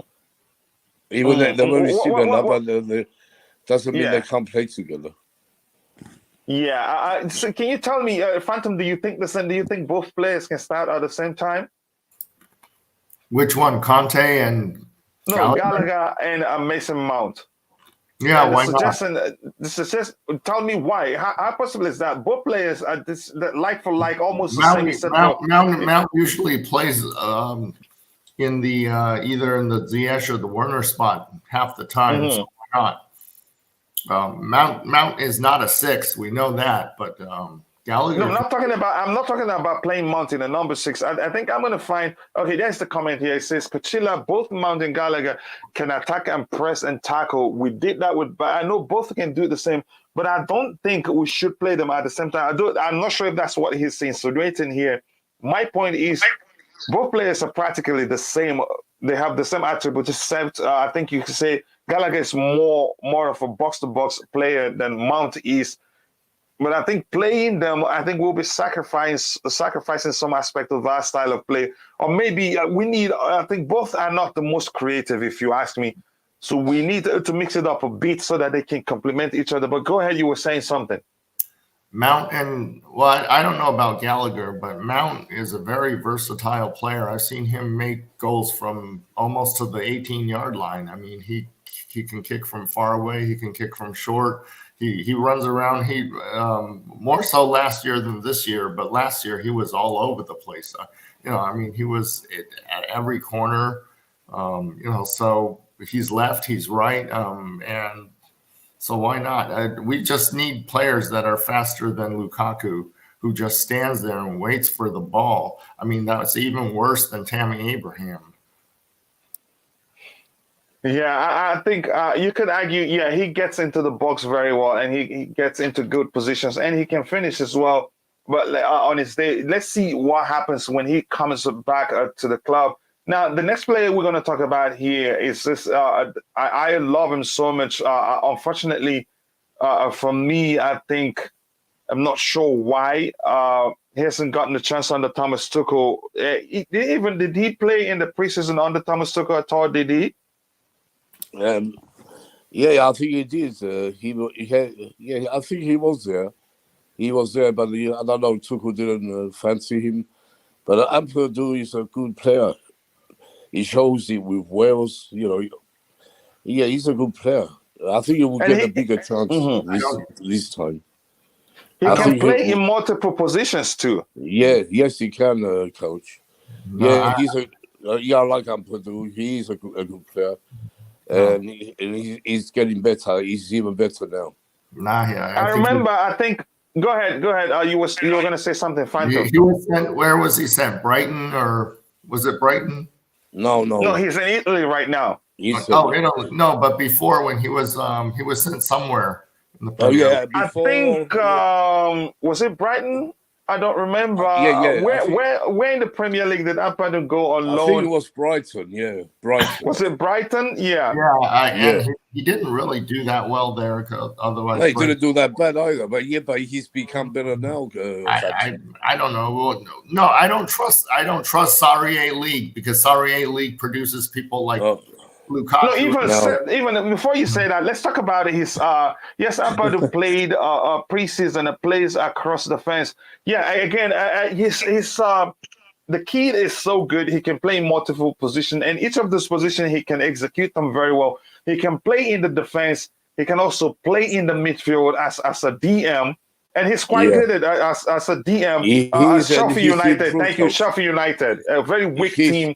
Sheffield United. Sorry, yeah. I think he has improved. He's improved a lot. They say now. Yeah, and Sheffield United. I think he wasn't that bad with Sheffield United. No, he wasn't that bad. He was one of their best players, if you ask me. Yeah, of course. Yeah. No, yeah. But my point is this. I think he's going to have a big chance this preseason. He will get his chance because how old is he now? He's not that old. I don't know. Is he 20, maybe 22, 23? Something like that. Like Mason Mount, I think. Maybe it's the same age.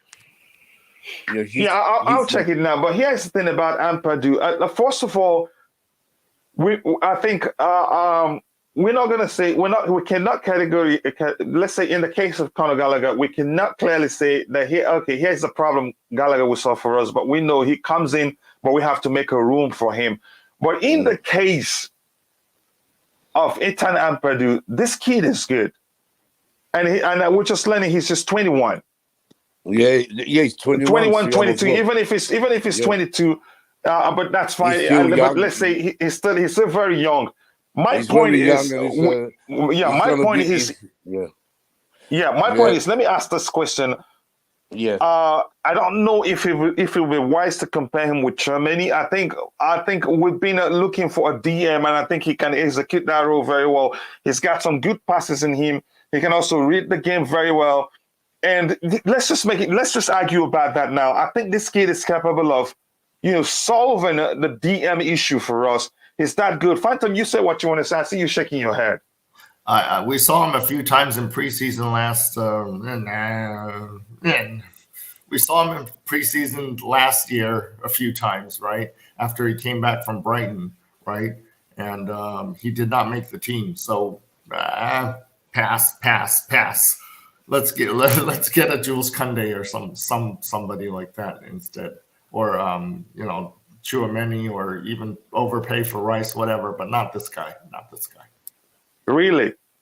Because do you remember his performance for the German side against Tottenham in the Champions League?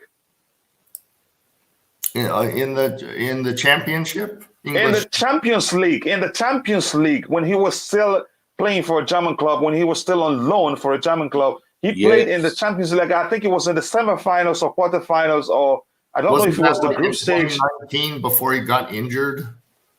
Forget about it. We're just trying to say how good this kid can be. Yeah. That's the point I'm trying to make here. I mean, if we're going to do that, then, we can say that Ruben Loftus-Cheek before he got injured was really good too, right? Or we can say the same thing with Callum Hudson-Odoi as well.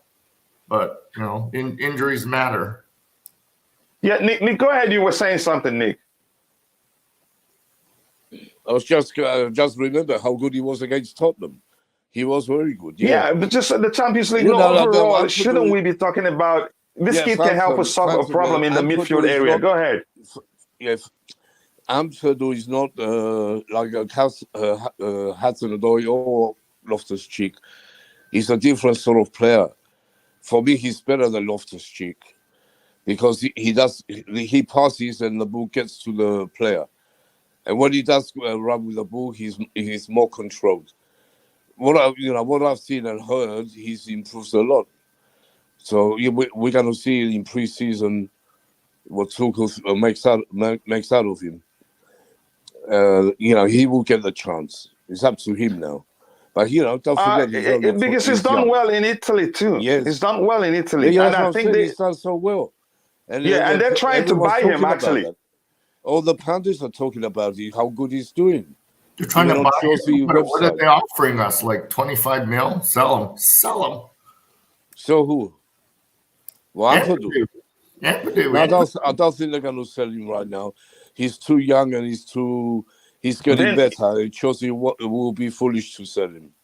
Yeah, and the club knows the club understands he's got potential. He's got great potential. So I don't think they're going to sell him. I don't know why Chelsea fans don't rate him that much, but this guy has got some quality in him. You know why they don't rate him? He's just been quite unlucky, and I don't know why. Go ahead. No, they don't rate him because he hasn't played enough for Chelsea. That's why they don't rate him. And not many fans watch him in Italy. Or watched him when he was with Sheffield United. They didn't watch a championship like some people. I watched him for Sheffield United. He was good. So that's why they're going to see when he has a game for Chelsea. Then they will rate him. Yeah. Yeah, I think this is another thing that this comment on the script by Liam is just perfect. I think that fortifies my argument that versatility in young players is a dangerous thing. Do you know why I say that? I'm going to explain. A perfect example is when he was at Sheffield United. They play him in a couple of positions just because he's able to play in those positions, and that doesn't help the development of a young player. It is the same with the Ruben Loftus-Cheek. Let's say if for instance, Thomas Tuchel decides to play him on the right-hand side, that he usually uses him, where his role is hybrid, he drifts in to support the midfield. He does well there, but next thing you see him as a number 6, next thing you see him in the defense, although he's not that young anymore, but being a versatile player can be dangerous, especially for young players. I think this is a great comment regarding the problem with Ethan Ampadu. I think Ethan's problem, says Liam, is he's good in a number of positions, but not a master of one. It is not really his fault, because the truth is when you're a utility player, if the manager has an issue in one of the positions you can play in, he comes to you. Yeah. That's by default. So I think that's one of the issues also with Callum Hudson-Odoi. He's able to play in a number of positions. So he's here, he's there, and he hasn't specialized in one. So Phantom, what you want to say about that? And I'll bring in Nick when you're done. Yeah. I think that Thomas Tuchel is married to the 3-4-3 system, kind of like Conte, and he just can't let it go. And until then, I mean, he tries to make players fit into his system rather than figure out what he has on his hand and then try to get the best out of the natural, thing, which is what I liked about Lampard, was he didn't try to just shoe wedge into a system like, we got to play, 4-4-3 or whatever, 3-4-3 or whatever. He looked at his players and said, who's good at what? Callum Hudson-Odoi is this, Werner is that. Havertz is this and that, and let them a little bit more free. I think Ziyech has a very big problem with Tuchel in that he does, he's trying to shoe wedge people into the system. Put Callum Hudson-Odoi on the right winger because I need a right winger, and a right wing back because I don't really have a right wing back right now, and I need one because Reece James is injured or whatever. So we must play the 3-4-3 because that's what saved me when I first got to Chelsea. But but he doesn't really play the players where they, naturally are going to be the best. So it's surprising because he was so versatile with his, changing the systems and stuff like that at Mainz and at Dortmund. And so it's surprising that he's now turned into like, oh, I'm going to be like Antonio Conte and just play the 3-4-3 all the time. Yeah, Nick, your thoughts? Yeah, well, I don't know. Yeah, we can also blame Thomas Tuchel. But, Thomas Tuchel's been playing with, as we know, with Lampard players, Sarri players, Conte players. They're not his players. Till he gets his... Sorry, I'm just chewing gum. Mm-hmm. Thank you for telling us. Yeah. Yeah, sorry. No problem. Go ahead, Nick. Yeah, sorry about that. Yeah, till Tuchel finds his own players, bring his players, we're going to see what Tuchel is. And I can't wait for it. I can't wait to see Koulibaly, Koundé mixing up with Havertz. Lukaku could get better with these other players. And, like we said, Lukaku, he's not doing it right now, but when they did play to his strengths, he was unbelievable. That game against Wolves. So that's what he has to do. Or, talking about Lukaku, we're not talking about Lukaku now. I know we're talking about Tuchel more or less. I don't agree with Hanson. Like, Tuchel, he's using the players for the system and all that. No. I think it's not that. It's the players he has. The players he has right now, they wouldn't fit any system. They're not his players. You can't, and Tuchel, does play different systems. He doesn't stick to 3-4-3. He can go back for as far as we know, it depends on the players he has. Next year, we can see a different formation. Depends on who he brings in. He's probably thinking about everything. Like I keep saying, pre-season, we're going to see some friendlies. We're going to see what he's trying to do. So, for me, too, Lampard comes nowhere near Tuchel, never will. Nowhere, no chance in hell. Let me ask you a question, Nick. Yeah. Can we treat this final game against was it Brentford or Watford? Watford. Can we treat that as a preseason game now? Can we bring in the youth or whatever, Werner and whoever else? Yeah, it could go. It could, but it depends who. Look, Tuchel knows if Werner's going to be leaving and he's not in his plans, he ain't going to play Werner. Maybe Rudiger won't play either. We don't know, but if he wants to go out with a win, we ain't going to put all the youth in like some people think. He's going to pick a team he knows can win. Watford have gone down. They ain't got nothing to play for, but they will play. But we have to win this game. Well, we finished. Yeah, I think we'll talk about the game in another show. Let me quickly catch up here. It says, it says Venezia is relegated. Where will they get the money from? They wanted to sign him before that happened. That's my point. That he did well to them. That they wanted to keep him. He swallowed Spurs attack up. Yep, in that Champions League game. That's if you want to know how good he is, go find Ethan Ampadu's performance against the Spurs. That was brilliant. That was before the injury. No, he's still that good. I'm just saying that shows you what he's capable of doing. I think if we're not careful, he's going to be one of those players who will lose and then look back and regret how did we not recognize what a talent he is and then lose him. And with that, I want to ask you, we are at 59 likes right now. If you're here on YouTube with us, if you haven't, please do like the video and also subscribe to the channel. If you haven't, we have 50 people plus watching, so we can get to 60 plus. We're shooting for 200 likes before the end of the show. Chama Kekimel, I'm Needham. Nice to see you here again. First Beebs was Chelsea, and again, this is just people saying hello. We don't need a master of any position. We need a team, boss. Good. We need a team. We need to play as a unit. But I'm just making a point regarding how playing young players in multiple positions doesn't help their development. Again, they need to master one position before they start, showing, they can actually play in other positions. Again, it's not good for young players. I think that hasn't helped the case of Ethan Ampadu. 3-4-3 ID the way to hunt.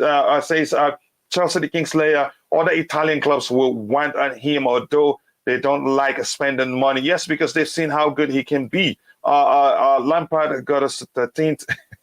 Impressive. I am doing super good. Nice to hear. Always good to hear that. Okay, give me the names of players who can play in a back four good enough to win the Champions League. I don't know a few. Nick, do you know a few players that you think? I think Koulibaly can play in the back four comfortably. Yeah, I think. for sure. Yeah, I think Chalobah can also play in the back four as one of the centre halves. We're going to have go ahead, Nick. Silva. We're going to have Koundé, Koulibaly, Chalobah, Silva. Yeah. We have a great back four there still.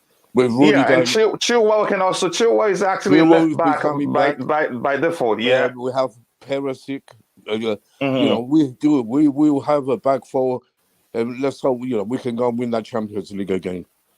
Yeah, and Reece James is also. He can also be. He's a right back by default. He's not actually a right wing back. James. We have more than four. We have more than four. So, if we get Koulibaly and Koundé, it solves the puzzle. And Perisic, we have the puzzle solved there. So then we go into midfield. Depends if Jorginho goes, and we need Tchouaméni for me. We get Tchouaméni, that's another puzzle. Then leaves the Lukaku puzzle. And if we solve the Lukaku puzzle, we're winning the league next year. So don't discount Chelsea. Never. So those players you see there can actually help us execute the forward back system quite comfortably. It just Tuchel prefers playing three at the back, and as you can see, we don't necessarily actually have to sign new players to be able to play forward the back system. Phantom, do you have anything to say about that? Ironically, the best four at the back guy was Zuma. Zuma was very good at four at the back, but he was. That's the truth. Yeah, when we went to three at the back, he just struggled under Tuchel, and then he got sent off. So bye-bye. But he had those 4 header goals. That was very important. You have to remember Zuma. Yeah, I didn't want Zuma to go. He was great for us. He could score. Like you said. I don't know. Tuchel didn't fancy him. But another player he didn't fancy. Because he couldn't play in the back three. That's why. Yeah, Phantom is laughing because of the... Go ahead, Nick. Yeah, back four, he was solid, good. I was saying... Zuma. Yeah, I was saying Phantom is laughing because finally True Blue supports him and enjoying what he says. Oh, God. That's really surprising. I change my mind every 5 minutes depending on what's happening on the pitch at the moment. Again, here he says Lampard's 4-3-3 blew up in his face at Chelsea. And why is that? What I was trying to say, Kingslayer, is that but Lampard let people be themselves. He wasn't. Tuchel is very disciplined. No, you have to play in my 3-4-3 system, and you have to do. You have to. He shoehorns people into positions that he needs. It's like, oh my God, Reece James is injured. So hey, Callum Hudson-Odoi, I know you've never played right wing back before, but I'm going to stick you there because I do like you as a person, and I don't have a right wing back. So you are the right wing back, even though his natural position is where Werner plays. Well, why don't you stick Werner in right wing back and see how he does back there? Yeah, I'm going to try quickly catch up with the chat because we still have more stuff to talk about. Nick, this is a warning to you. Please stop chewing, Mr. Nick. Do you see that on the screen?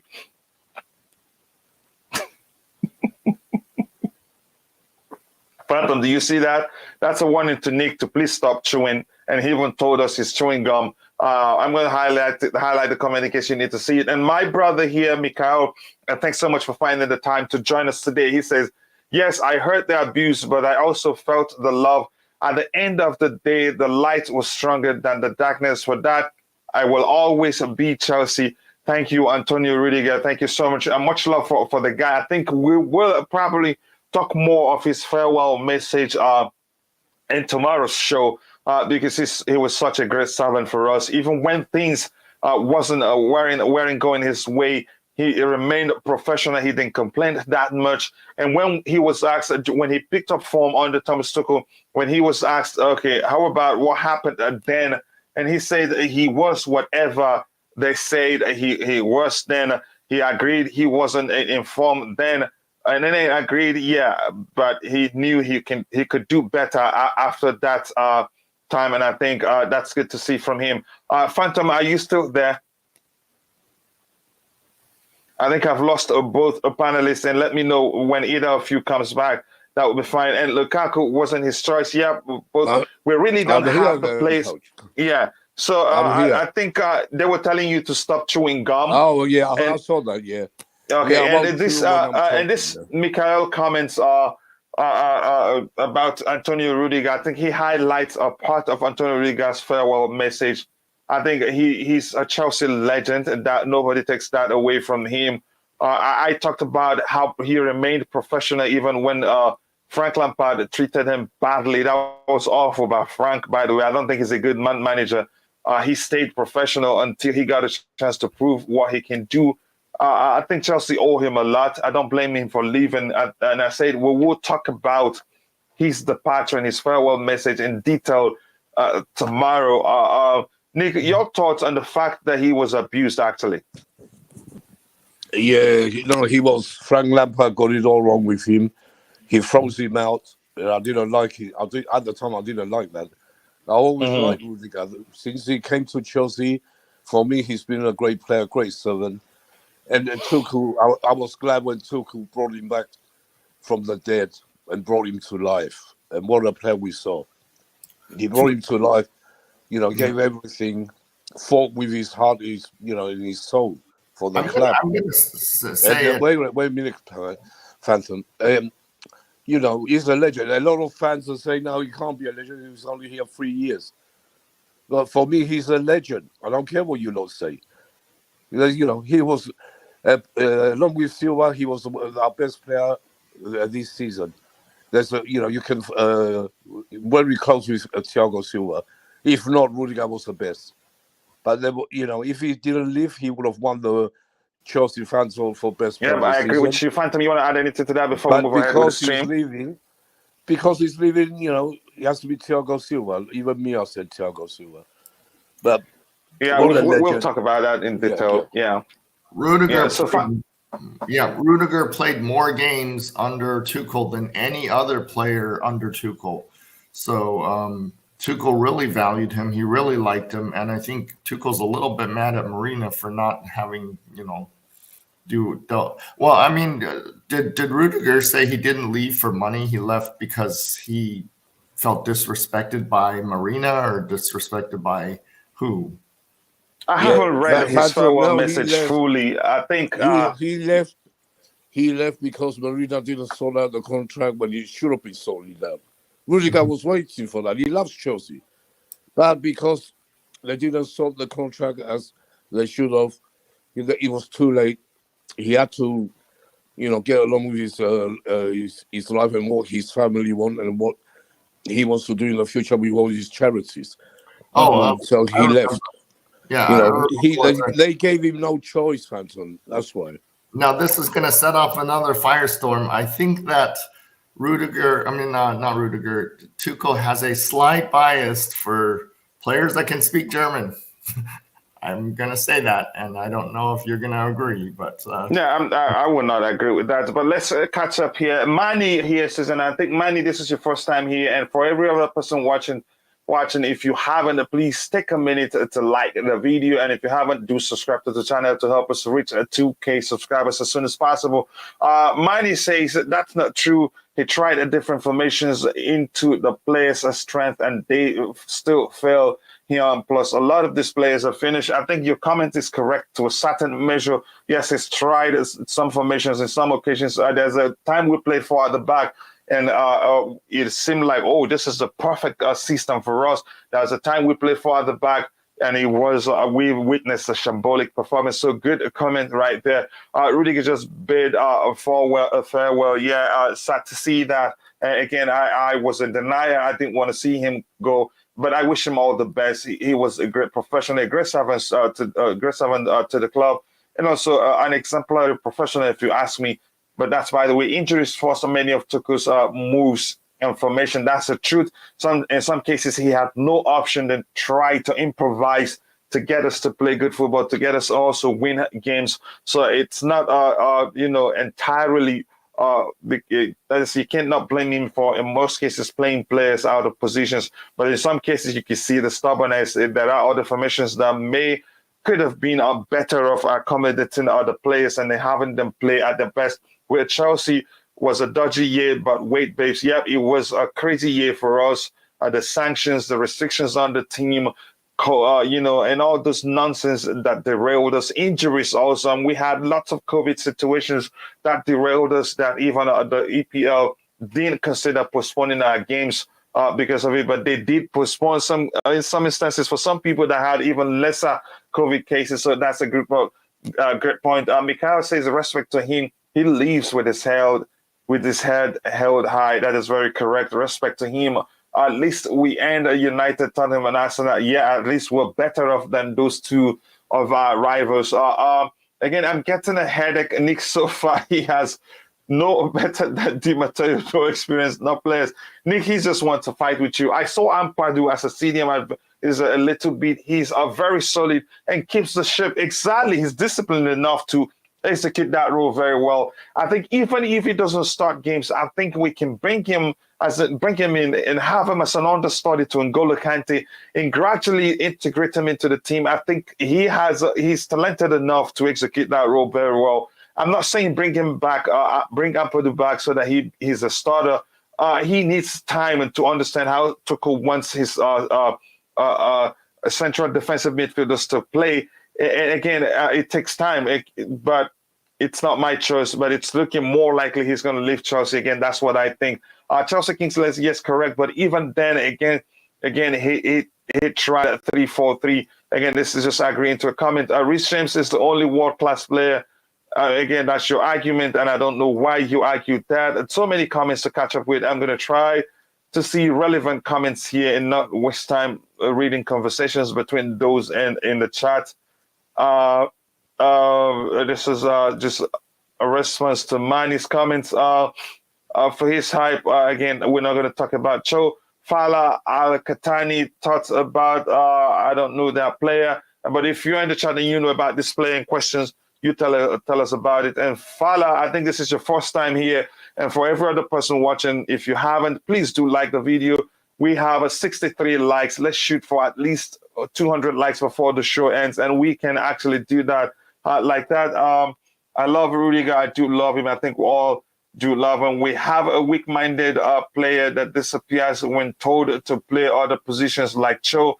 Again, that's not okay with young players. The fact that they're able to play in multiple positions, it doesn't help their development to play them in multiple positions. Let them stick to one, master how to execute it. Then you can try them out in other positions. Rudiger was fun.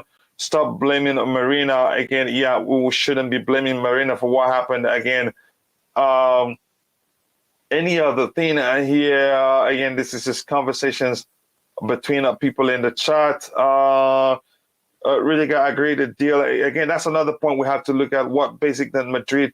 Only the sign-on fee was to be agreed. Rudiger's contract has not expired, and he cannot sign until July 1st. Could have waited for Todd Boehly. Again, you could argue that. So let's come back now and talk about this kid right here. I love this kid very, very well. Tell us what you think about him. We're talking about Levi Colwill. And if you're in the chat, let us know if we should consider sending him out on loan or bring him back to, develop with our current team. Because if he trains with the team, he gets to understand how Thomas Tuchel wants us to play. And I think it's not far-fetched to becoming a starter for us because he's done quite well. He's good on the ball. I think you can say he's a player in the mode of Thiago Silva, maybe not as calm as Thiago Silva, but he's capable of developing into a player that can take on that mantle of Thiago Silva when he eventually leaves us and execute it very well. Phantom, let me start with you. I think, are you saying you want to leave soon or? No. I'm saying I want to promote him. I want to promote him to the top 25 team or whatever they call it. The extended that hangs around. I want to give him a chance at preseason to win the spot. I want to give him a chance in the preseason to win the spot. He's on loan somewhere in the championship right now, right? Yeah, I want him. You go ahead to tell me what you think. Do you think we should bring him back and have him as an understudy for Thiago Silva? If you're in the chat, also let us know what you want us to do with Levi Colwill, because he's that good. And this is not the kind of talent you want to take a risk with. If you take a risk, Thiago Silva can go sit on the bench for this guy if this guy turns out to be the real deal in preseason.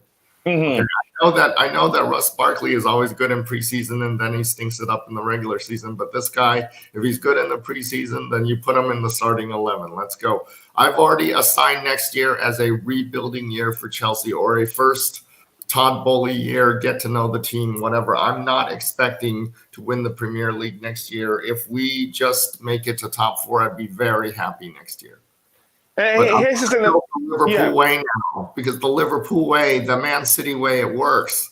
This Abramovich, trying to buy the Lukaku to be the finishing piece doesn't seem to work. Here's the thing, Nick. I'm going to let you two, Nick, let me know what you think about Levi Colwill and what you think we should do with him. I'm going to be back in 1 second. You two should continue the conversation. I'll be back in a bit. Yeah, okay. Yeah, Levi Colwill, what I've heard of him, I haven't seen him much, but what I've heard, he sounds like a great player. He's very young. I think he, like you said, Phantom, he can come back and... Well, which champion? Which English championship? Yeah, Huddersfield, I think. He plays for Huddersfield. Okay. I mean, I have access Huddersfield, to the game, so I might watch that game. Yeah, Huddersfield against Nottingham Forest is a playoff final. So yeah, because I buy the full. I'll be watching him, especially because that should be a great final. By the way, two great old clubs. Very traditional. Two of our famous clubs playing against each other. And Nottingham Forest haven't been back in the top flight for 30 years. So it's going to be one of those. Oh, wasn't Nottingham Forest an original Premier League team when it started? Who? Huddersfield? Nottingham Forest. Nottingham Forest were Division 1. They've won the European Cup twice. Wow. More than some teams in the Premiership now. Wow. They won the Brian Clough. They won the league. And then in those days. But it's a massive club. Nottingham Forest is massive. Yeah. Massive club. Well, what about... So it's Huddersfield. Huddersfield, they've never won anything. No FA Cup, no... League Cups. They haven't won anything, but they're a traditional club, one of the oldest clubs in English football. What about Blackpool? Blackpool was a team. Another one in the old days, was a massive club. They in the 50s, they were the team. No one could beat Blackpool. These clubs have been around for centuries, and they've been around for so long. We have massive clubs in English football. That's why that Super League didn't go ahead, and it never will, because the Super League is just unfair. Because if you it won't happen. It would, even the government won't let it happen. That will never happen. But Huddersfield, Nottingham Forest is going to be a great game to watch, coach, and we can see Colwell play for Huddersfield as well. I think here's a good point here from Street Beer. I think he says something about his tackle. I think he can be aggressive. I think that's he's good on the ball. I think it's a mixture of you could argue to some measure a mashup of Thiago Silva and Antonio Rudiger in terms of how aggressive he can be. That's why this kid is unique. He can put in some good tackle, like a Street Beer mentioned here, and he's also good on the ball, very calm when he needs to be. But his tackles, you can see him with last-ditch tackles on perfectly timed. But here is my suggestion, what I think, and if you're in the chat, let us know how you think we should handle his development. Now, Huddersfield are in the playoffs for promotion, right, Nick? Yeah, playoff final at Wembley. For promotion. So my suggestion will be if Huddersfield, Nottingham Forest. If Huddersfield, if they progress, if they win the game and makes it to the Premier League, we should just leave him at least for one more season with them.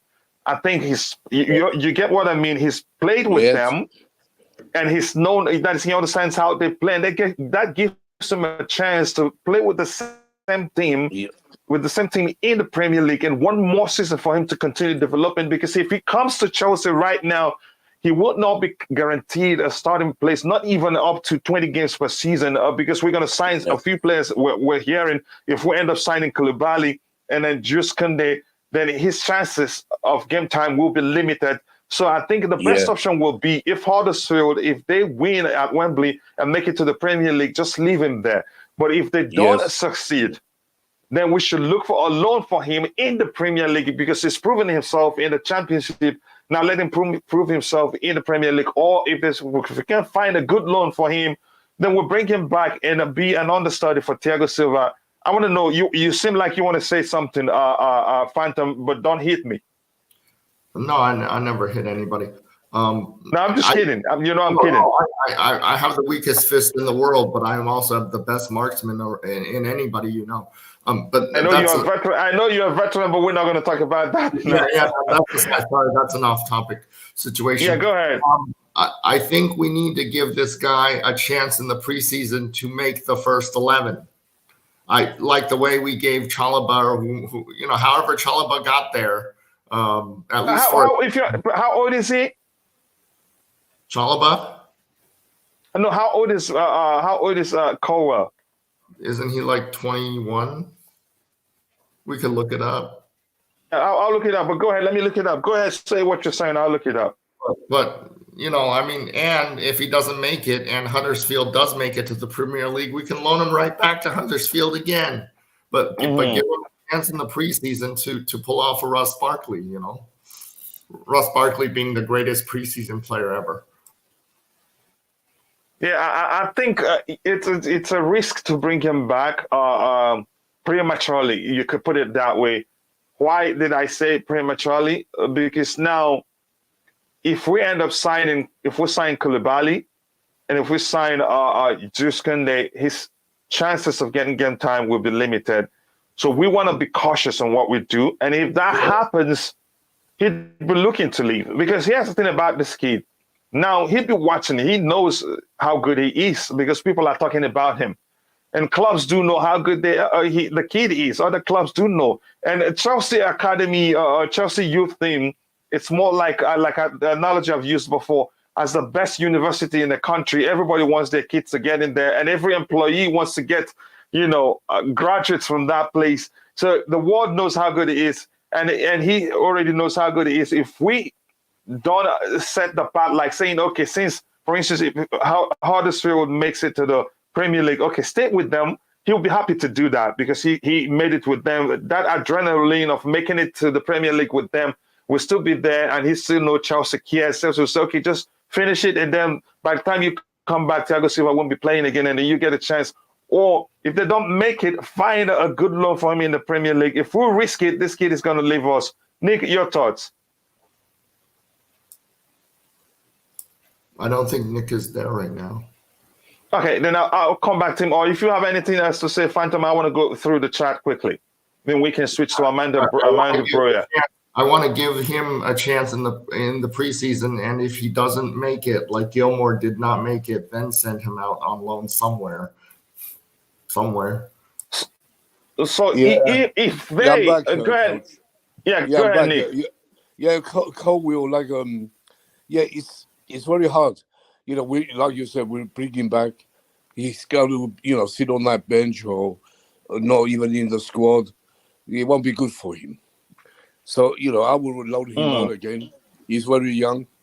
But, a lot of teams are looking at him.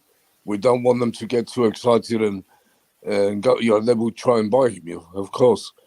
It's going to be because it depends who we get, really. Let's see who we get. If we don't get enough players, then bring him back. But if we're going to have Kundi, Koulibaly, Perisic, and who else we said? And we got Chalaba, still Thiago Silva. So it's going to be hard for him to get in. So I think he will be loaned out again. Yeah, hopefully with a Premiership team. I think it will be. If Huddersfield don't win that final and they're in the Championship, maybe he won't want to stay there. Maybe it's better to send him to another club in the Premiership. That will do him more good.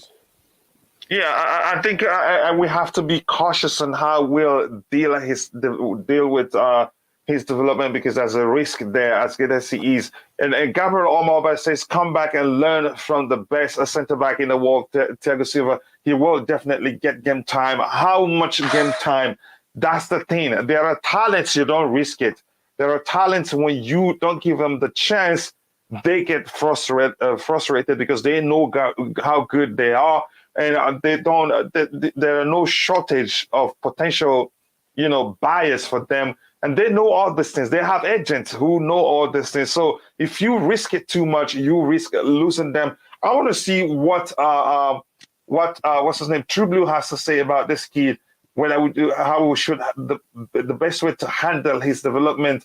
And let me see here. It says Liam says, I have watched Levi a good bit, and for me, he's not ready for the first 11. If we get Mounted and Koulibaly is in, I would keep him as backup to learn of the likes of Koulibaly. Again, that's what the same risk that I'm saying we're taking here. What happens if that happens? I don't think he'd ever agree to renew his contract if he sits on the bench more times than he would have wanted to.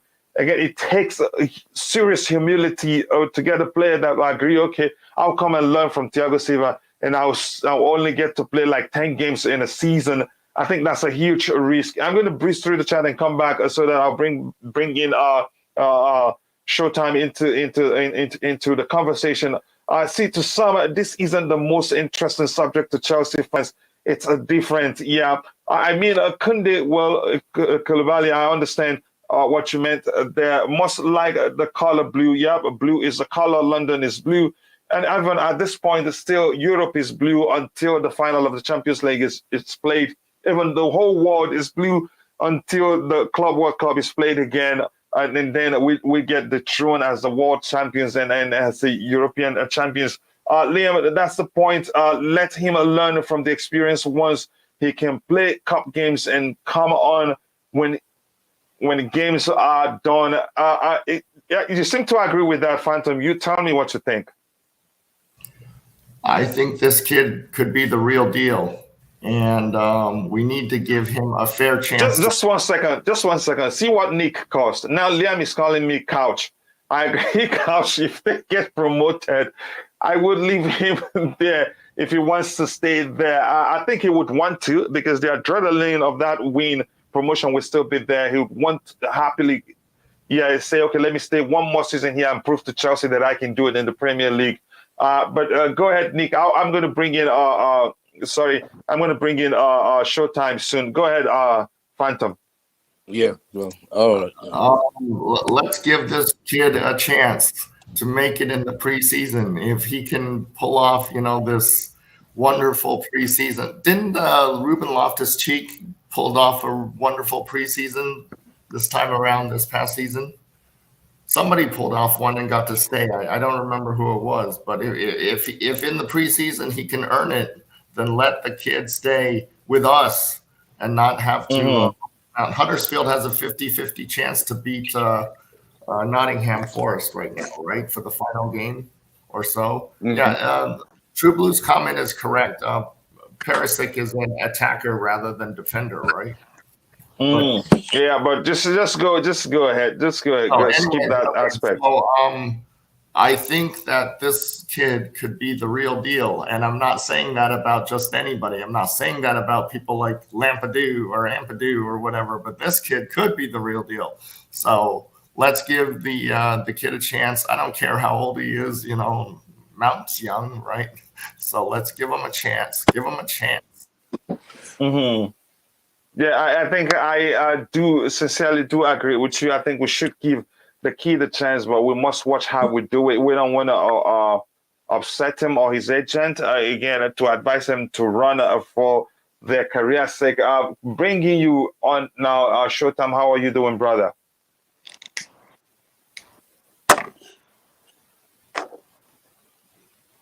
Showtime, let me know when you come back, please, because we can't not hear you. And here, Sheila says, good afternoon, guys. Yeah, nice to see you here, Sheila. How are you doing?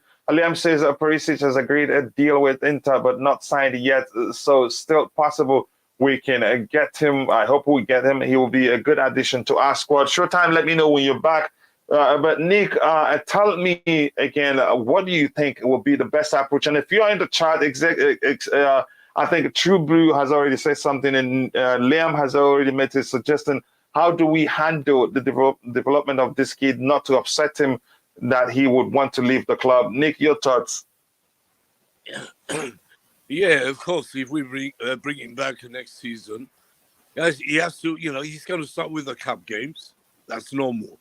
Slowly, I'm sure he won't be upset. He won't expect to come in and hit the first thing running, like anything. He will know that anyway. But he'd be like Phantom said. I must agree with Phantom here for the first time in my history. I agree with Phantom, the Fulham man. Yeah, he can understudy Thiago Silva, and Thiago Silva will teach him a lot. That'd be something great to see. And when the rest, he can play that position.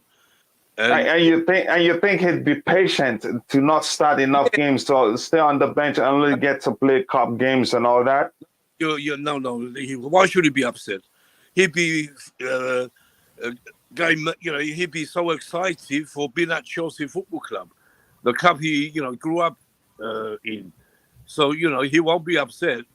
Nor was Castanodor in the beginning. Nor was Loftus-Cheek. Nor was Mason Mount. I can go on. All of them. They were so excited to get there, to get in that squad. It's a big thing. And, he won't be upset, I promise you that. But it'd be a great addition, even if we don't send him out alone again. Because even Tuchel was talking about him, giving him great praise. So, yeah, they were asking him, are you keeping an eye on Colwell? He said, of course I am. He's a great talent, great future for him, he said. Yeah, so I wouldn't be surprised if he comes straight back next pre-season, yeah. Yeah, great future is where the problem lies. Yeah. The two-word sentence, great future, is what the problem lies. That could be 2 years' time, 3 years' time, that you cannot really tell. But that's, by the way, again, go ahead. I know what you're thinking. I know how you think, I've known a bit now, but you get too worried sometimes. You don't want to. Here's the thing. Survival starts with fear. We are Chelsea. We don't worry about anything. Don't forget. Okay. I get your point. It means a lot to me personally. Spent my life trying to find just one channel that just does us.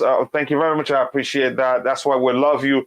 And this channel wouldn't be where it is today without people like you, Quinn. You know how much I love you. So now I want to say something again. Before we continue, we have 66 people likes, and we still have around 30 people plus watching, 33 plus people watching. I know that number will go up. If you haven't, please do like the video. The more you like the video, the more we get more people to join us, and the more people we have watching, the more fun we will have. And if you haven't, also do subscribe to the channel. That will go a long way for us. We're approaching 2,000 subscribers, and now we're approaching 1,500 subscribers. We can get there today if you do subscribe. If you haven't, Phantom, you wanted to say something? I think that you're assuming that Thiago Silva is going to be as healthy as he has been, which has already been a miracle. But towards the end of this season, he's kind of shown that he's a little bit broken too. So next season, I don't think he's going to be as active as he was this season. I think he's going to be more like a Conte. So there's plenty of time where we're going to need people like Colwell to step up. I mean, look at how we overused Rudiger this season. I mean, if we had just kept a Guehi or a Livramento, I mean, maybe those people wouldn't have left if they knew how much chance they were going to get to play on Chelsea this year. Because they certainly needed center backs, and we kept putting in Maman Sarr to try to plug the hole, but it didn't work. That guy should just be sold. Drinkwater style. Sell alongside Drinkwater style. Yeah, I get your argument. Then I'm going to go through the chat. Showtime, let me know when you're with us. Hate the word, they hate us. Yeah, but we have to stick together to, overcome their hate. Liam, not surprised somebody using Chelsea to get a deal. Yep, again, you don't just work into the first team. That's a great point. That's a great start with that comment of Chelsea, no matter how bad these current players are. We aren't Leeds, Boehly, or some mid-table teams. All academic players, academic players should earn their place in our team. I think it's always been like that at Chelsea. One could argue that's why we've had so many graduates, and only a few has made it into the first team. So again, that policy is already in place. You don't just walk into the first team; you have to earn your place. I must say that. Watching from South Korea. Kwani, Boitini, nice to see you here. How are you doing? Good. And if you haven't, please make sure to like the video and subscribe to the channel. Nice to see you. I hope you're enjoying yourself. And please feel free to express yourself and let us know how we can do better. Okay, and earn your place. That's exactly. Your team a fighter like Dove Love. Yeah, good. Sheila, you have noticed that we are likely to lose 4 defenders. That's the truth. So maybe that situation may well force us into, not just force us into that is to make what we have until we get a chance to sign more players. Because the truth is, we cannot sign up to 8 players in one single window. That's going to be really difficult to do because it takes some research. And being that Boehly has said he's a numbers person, it may well be difficult to sign up players or that many players in one season. Drinkwater not sold. Again, that's true. Showtime, I don't know if you're back on the panel. Are you there? All right, I think it's still not there. Nick, tell us, how well do you know Maatsen?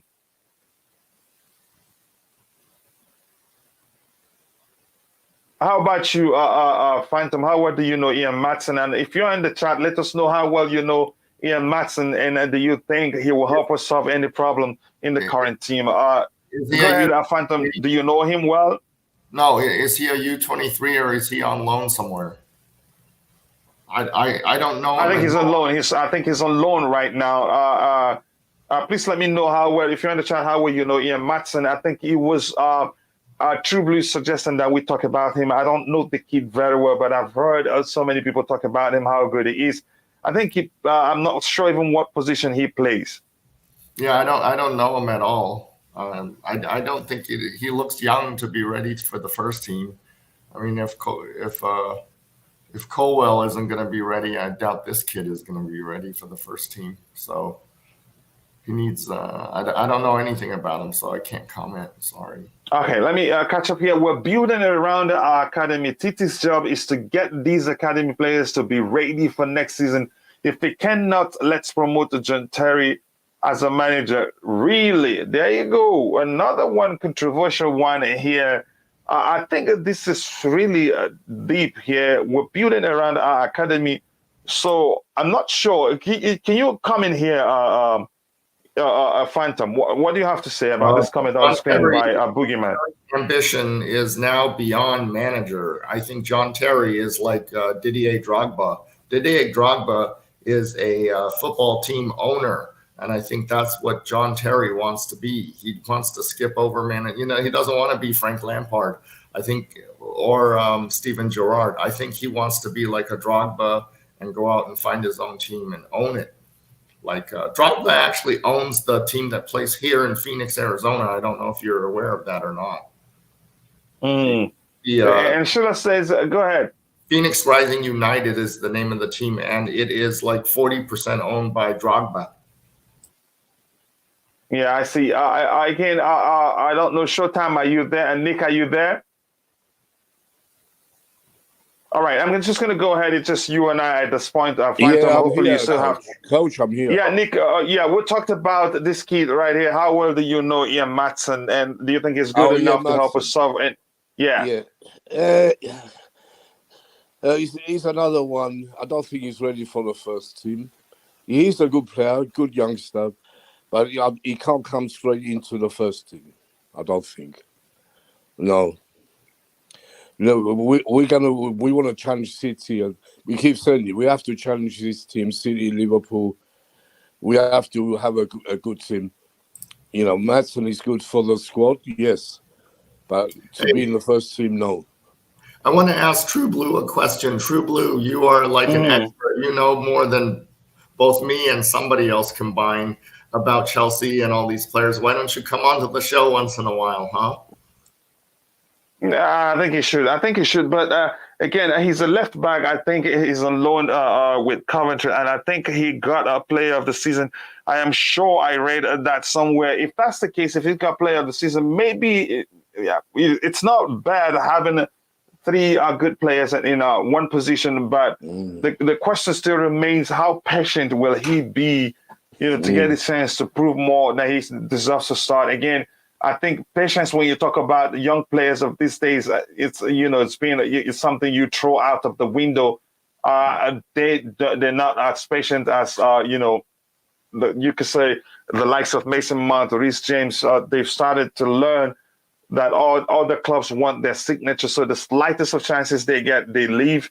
And if you don't want to let them leave, they run down their contract and leave on a free. Boogeyman says, I don't get why Kennedy didn't play or start any games. That's one question I cannot answer here. I think Tuchel doesn't trust him. He don't fancy him. And he had all the solutions that he feel like are better than Kennedy. And I think the kid Kennedy, no longer a kid, he may well be on his way out of the club. And that's something I don't know how to start addressing that question. His last love was Chelsea. And again, please, I don't want to start criticizing JT. No, I don't want to even talk about him. I think Terry wants to be manager. Don't read that too much into the group that tried to buy into Chelsea. I think more importantly, he wants to be manager. And I think his focus will probably be to get to the chance to manage Chelsea one day. I think that would also be no different as the risk we took when we hired Lampard as our manager. But that's, by the way, I think I want to talk another key. We'll leave Armando Borja for the last. Here's the key that I want us to talk about here. Is this one right here. I thought there was a time a Russian club signed him, or wasn't that the case? You let me know if you're in the chat. Nick. Yeah. Everybody hates. Let's talk about Anjorin. Anjorin. Yeah. Anjorin. Oh, yeah. I do like him a lot. I do. He's my preferred choice from Maatsen. Anjorin, he deserves a chance, I think. Yeah, I'm sure he could be in the squad. Yeah. He went to Lokomotiv Moscow. Lokomotiv. I'm not saying it right, but is that the name of the team? Lokomotiv. Didn't we sell him to them? Lokomotiv I thought we sold him to that club. No, it's a loan. It's a loan. He's our player, coach. He's still our player. You won't be able to be playing in Russia because Russia doesn't have soccer right now, right? So he's got to come back. Yeah, he'll be back. But he for me, he's a good player. Let's see what happens. But like we said, we can't just have all the youngsters play. I think Broja is ahead of him in the pecking order. So If you're in the chat, let us know what you think about Tino Anjorin. Should we even consider, bringing him back? It says he cannot get into the Huddersfield team. So why are we? I think let me know. Anjorin is at Huddersfield right now. Thank you very much for pointing that out. He cannot get into the Huddersfield team. So why are we even talking about him? So maybe he needs another loan somewhere. We shouldn't even be considering bringing him back. Yeah, he's not the Broja's level, really. Yeah, I think he needs another loan, probably. Yeah. He was in Russia, and then he got injured and returned to training.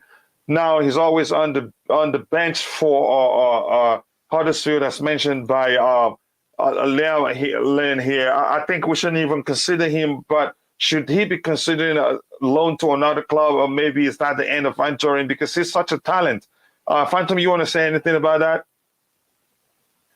I think that if we're going to let someone from that side of the pitch be tested, it should be Broja first.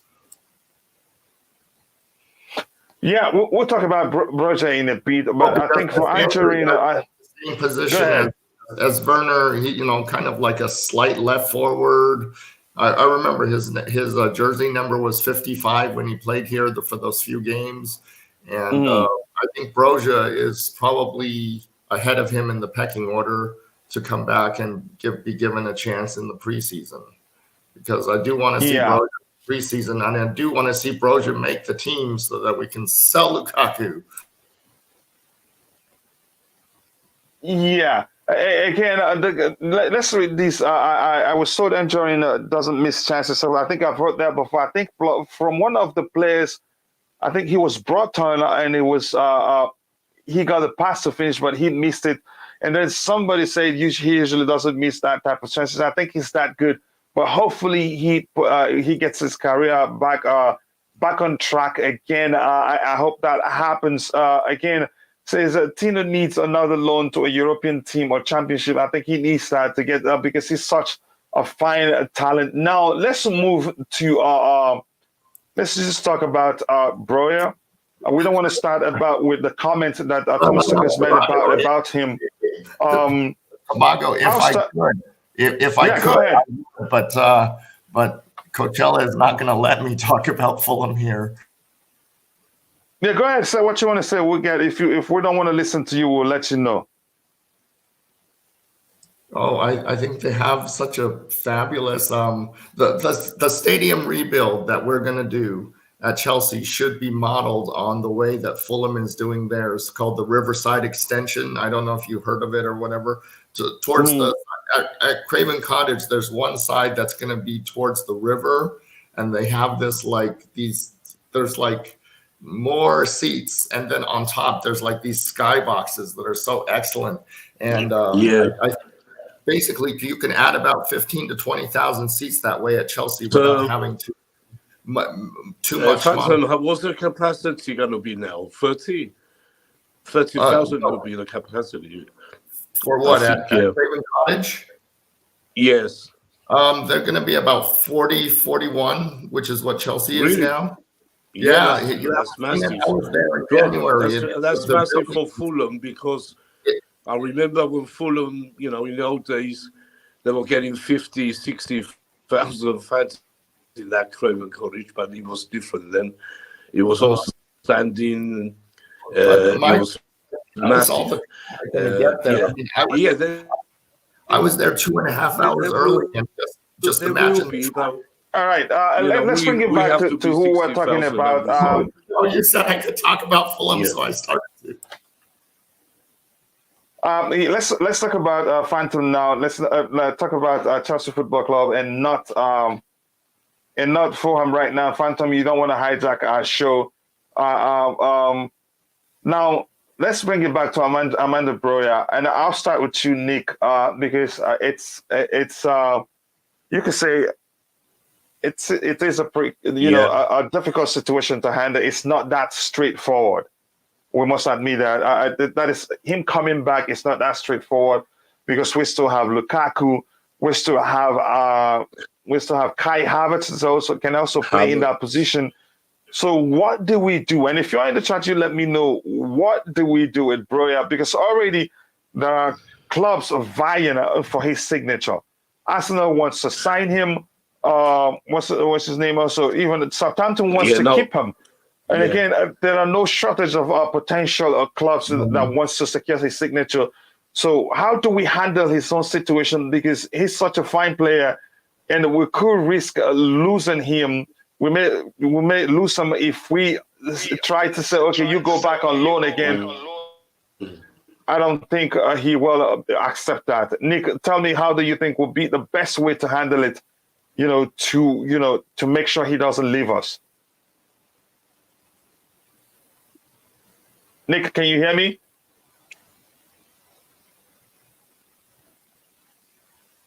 Nick, can you hear me? I'm not sure if can you hear me, Nick? Yeah, go ahead.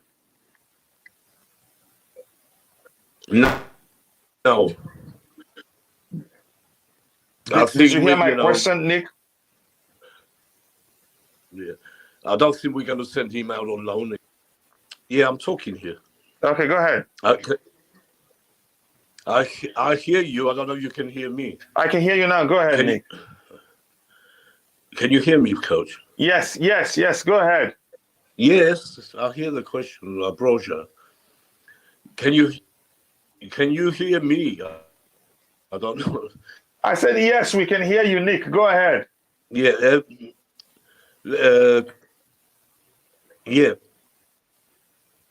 Broja, he needs to come back.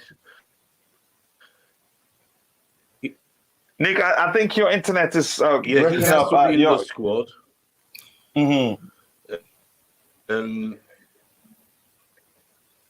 Phantom, go ahead. What I think, Nick, you're having an issue. It has to be like Broja, this is what I do with him. If he makes it, bring him back. Okay, Phantom, what do you want to say about Armando Borja? How do you think we'll handle his situation not to lose him? Let's give him a chance in the preseason to make the first team.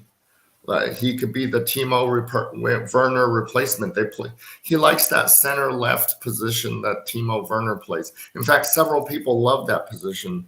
But if Timo Werner is going, then let's give Broja a chance to be that guy, be that extra Timo Werner kind of player that would actually score once in a while instead of just not score. So I think we should give him a chance. And if in the preseason, if he does not perform and we were wrong, then let's just sell him, because I don't think he's going to want to go out on loan again.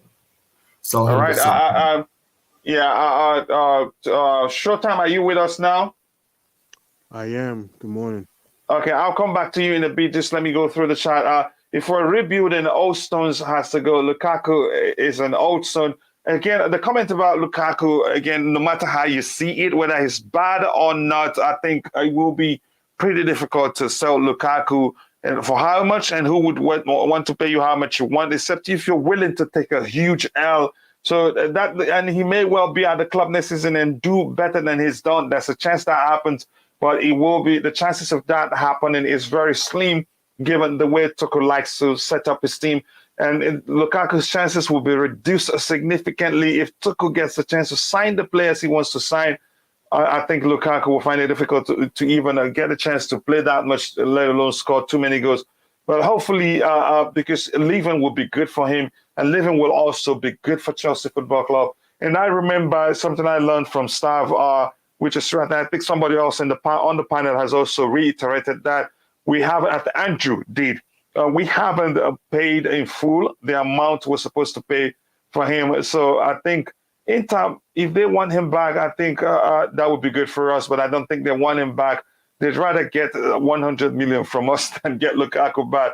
Look how well they're doing. They're doing quite well, even though he is no longer with them. And Street Beer says, Tobago, okay, I think they're talking about something else here. And the man kill spammers. Yep, kill them. And you guys have done great in removing the spammers. And I've blocked the person entirely. Morning Blues, blue morning to you. How are you doing? I hope you're doing well. It says, Street Beer, I think a coach clicked on Tobago by mistake. Oh, that may have been me. Probably me by mistake of blocking at Tobago. Apologies, I think I won't block him. I'll find out because the way he looks here, that's a chance. It is me. There's a chance also it's not me, but I blocked the spammer. But I will look to see to make sure it wasn't me.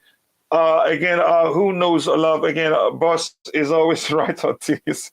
Apologies. Broja should compete with Lukaku and Kai to start up front. I don't know the chances of keeping the three of them. Again, like I said, I don't hate Lukaku. It's just the way we play doesn't suit him, or maybe we doesn't have the right kind of players to get him firing on all cylinders. I think leaving will be good for him as much as it is good for the club. Showtime, your thoughts on bringing back Broja, and how do we make it work not to, upset him that he wants to leave the club? First and foremost, thank you again. I'm sorry. I was on before, but I was just listening and dozed off a little bit. Sorry about that. First and foremost, regarding Broja, I mean, Tuchel already said it in the press conference. We're going to bring him back. We're going to get a preseason, and we're going to assess him from his preseason. I mean, look, he went to Southampton. He didn't go to a top-tier team. He didn't go to a team that's fighting for anything. He went to a middle-table team or a below-standard team. I mean, he's going to have a lot of fun and a lot of fun and having fun playing there and scoring goals. Yeah, he did a good job on loan. But it's a different animal when you come back to a top 3 team in the league when you have to compete each and every week with two matches within a week. You're either playing Champions League, you're either playing Premier League, you're either playing FA Cup, you're even playing Carabao Cup, and we're going deep into competitions. We're not going into these competitions looking to come out in the second round, third round. We're looking to make it to the finals each and every year, year in and year out. It's how can he continue to compete at the same level that he did in Southampton? And if he can come into the first team and compete like with Lukaku and fight for that center forward spot, or some people say Kai Havertz, can he fight for that position? Be my guest. Come in and prove your worth, young fella. And then we have the ability to get rid of Lukaku. Then we have the opportunity to branch out and see, okay, what exactly do we have in this Broja guy? Or should we cash in and get our money's worth? Because, under Marina, she's going to assess the possibility. If the coach doesn't want to use you and you want to leave, by my guess, you'll be sold but in a heartbeat. No problem doing that. So he just has to come in and know his worth. If you really want to make Chelsea first team, you have to prove You have to prove in the preseason. That is your test right there. Because Chalobah did it. Because Chalobah was supposed to go back on loan, and he proved his worth, and he got a new 5-year contract without hesitation. And he's been playing. I mean, he just has to come in and prove. Ruben Loftus-Cheek. Who would have expected Ruben Loftus-Cheek to come in and compete and have a spot in this midfield? Now we have actually Ruben Loftus-Cheek. Some people say he's rebirthed in this new double 6 position that he's playing under Tuchel. I mean, he has his ups and downs, but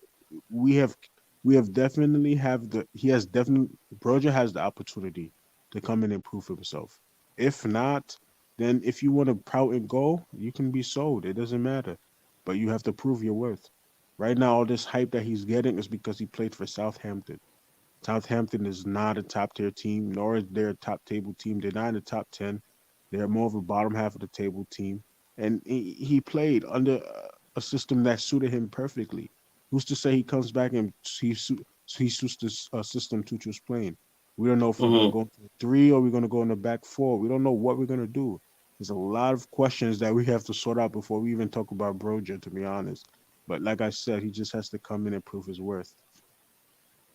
Here's the thing. I think that brings me back to the comment that Sheila made. I think this academy players that they can't just come back and walk straight into the first team. They have to prove themselves, and I think Phantom agrees with that. And again, but we're gonna have a problem here having Broja, Lukaku, and Kai Havertz. That's an option, and Boogeyman says not bad options to have, good options to have.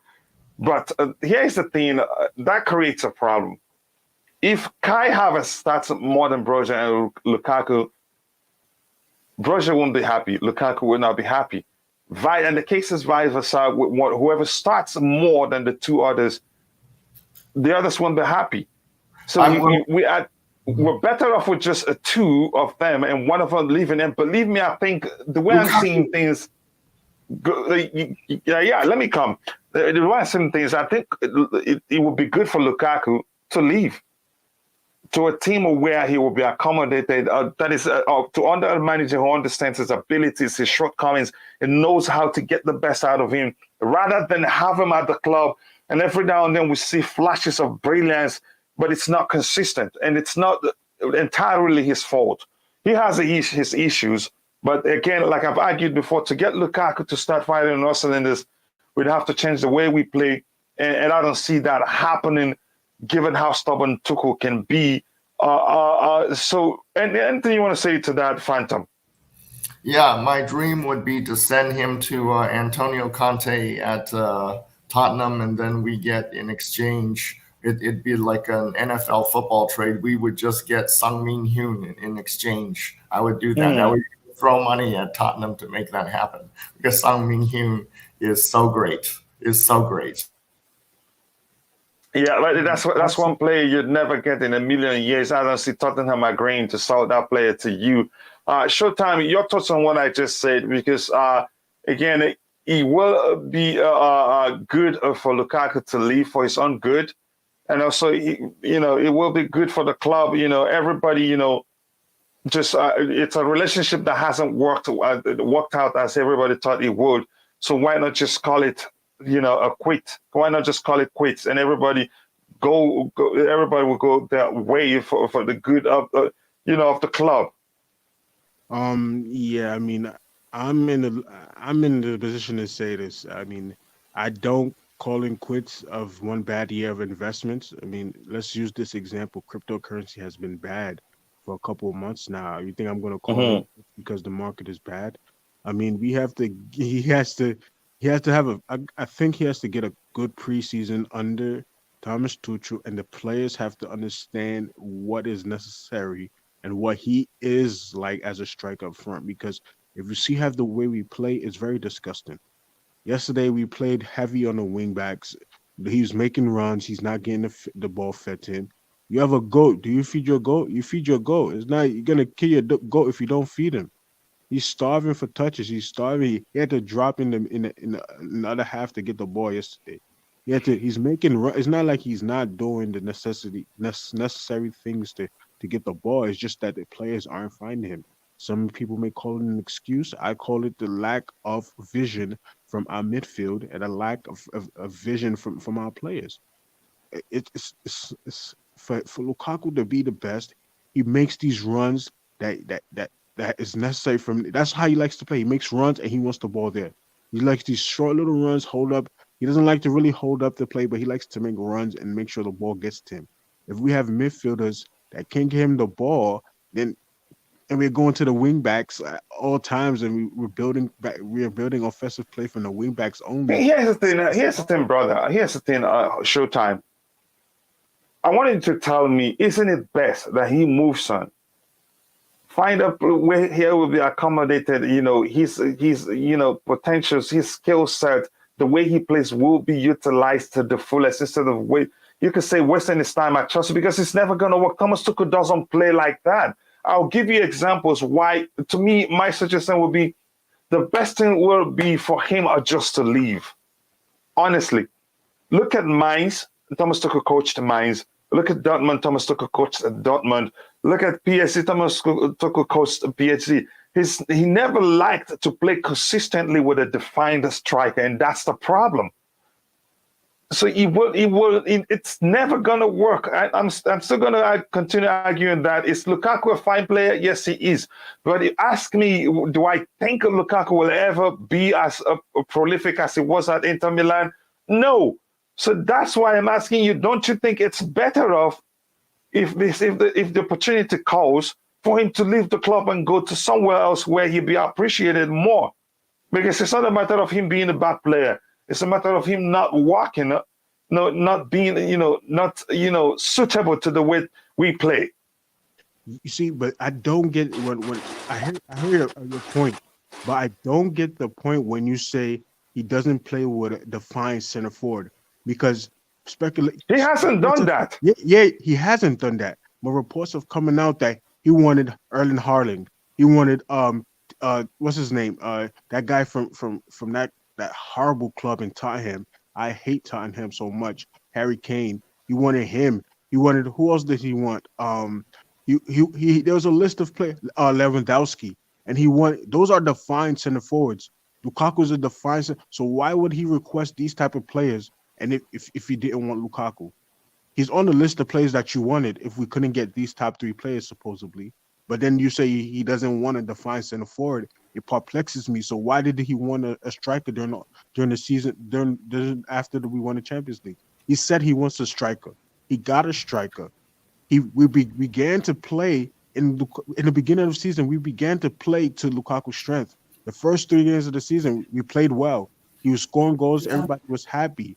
He went out with the injury with COVID. He came out with an interview, and everything just went downhill from there.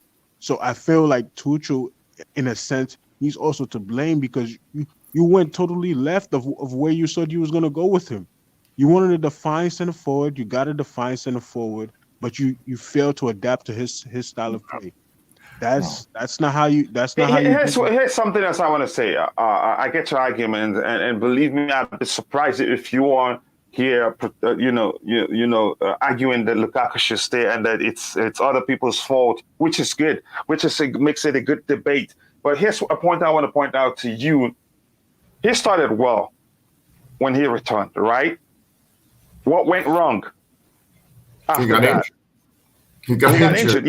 Yeah. And after the injury, some other stuff that I don't want to talk about here, because that is still open to interpretation. But if you read the transcript very well, he didn't really say he was leaving Chelsea. But again, people see it from a different perspective. So now he got injured, and after the injury, he wasn't the same. So I think there are occasions, especially against one prime example being against Juventus, he had the chance against Juventus in Turin. He had a chance against Jos Viola wanted me, I should pronounce it Juventus, not Juventus. Against the Juventus in Turin, he had the opportunity to get us back into the game. And some misses. So there's a confidence issue there.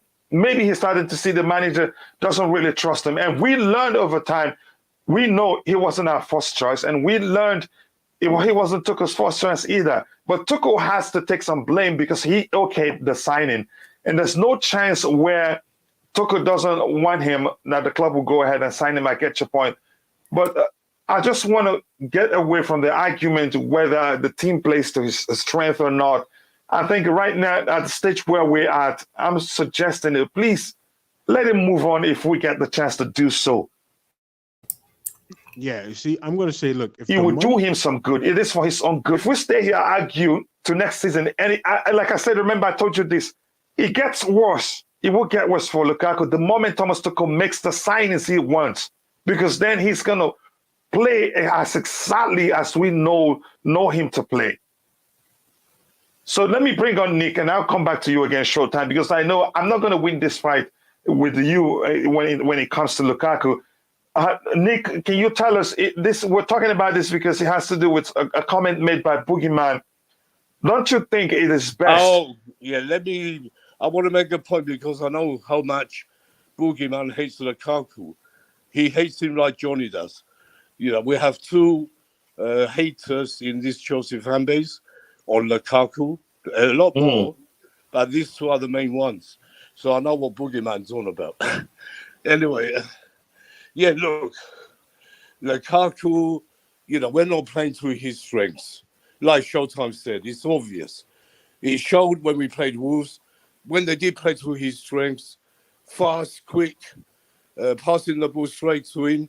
He showed what he can do, and he done it. He has beautiful touch. He can just spin on any player in the world. I disagree with the beautiful touches aspect. Wait, I'm finished, coach. Wait a minute. He's not doing it he's not doing it enough, and we know that. But it doesn't mean, it's going to be hard to get rid of. And who are you going to replace him with? There's only Lewandowski who can replace Lukaku. Forget Harry Kane. We don't want him anyway, and he ain't coming.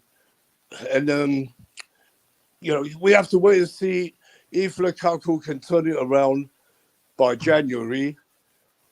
I'll give him to January now. If he doesn't do it, then, we have to count our losses, sell him and try and get Lewandowski, if possible. But we do need a main striker.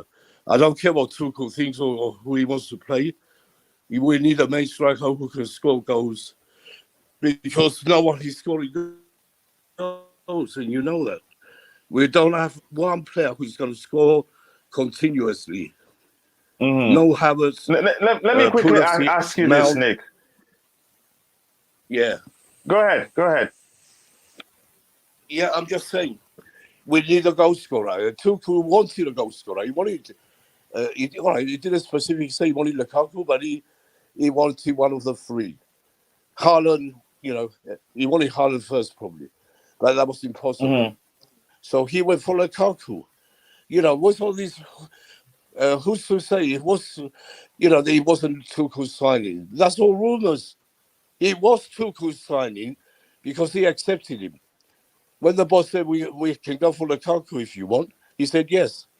So some of these rumors saying that it's not Tuchel signing. It is Tuchel signing, and Tuchel trusts Lukaku. He said it how many times. He's in the plans for next season, and he will be. So I don't get all these nods. All the haters can go, please go support some stupid team down the road, Tottenham or West Ham or Arsenal. But you don't deserve to be Chelsea fans. Boogeyman, you're not a Chelsea fan. And Johnny definitely is not. He only supports Mason Mount. So all these idiots can go where they should go.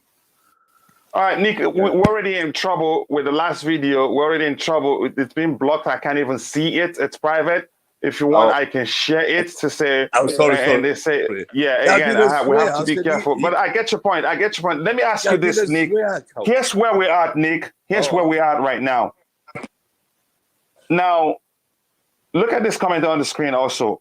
Before I get to that, it says, Chalobah only here because we didn't sign Koundé, and that's purely the truth. Had we signed Koundé, Chalobah wouldn't get the chance to excel like he's do as well as he's doing right now. Him saying, I don't like Force 9, TT wouldn't change system, and Phantom does not get the CFC sports issues. Again, the point here is that Tuchel won't change. And I'm saying the situation may well get worse for Romelu Lukaku after the rebuild, because Tuchel will get in as many players that will help him play the way he wants, which means, that's why I'm thinking, don't you think it's best they say if you love somebody, you let them go. If you really care about Lukaku, the best thing will be for him to go elsewhere and show his talent. If he wants to go, it's different story. If he doesn't want to go, Chelsea are not going to lose silly money because they want him to go. Tuchel said it. You heard him. You must have heard him. He's in the plans for next year, as far as he's concerned.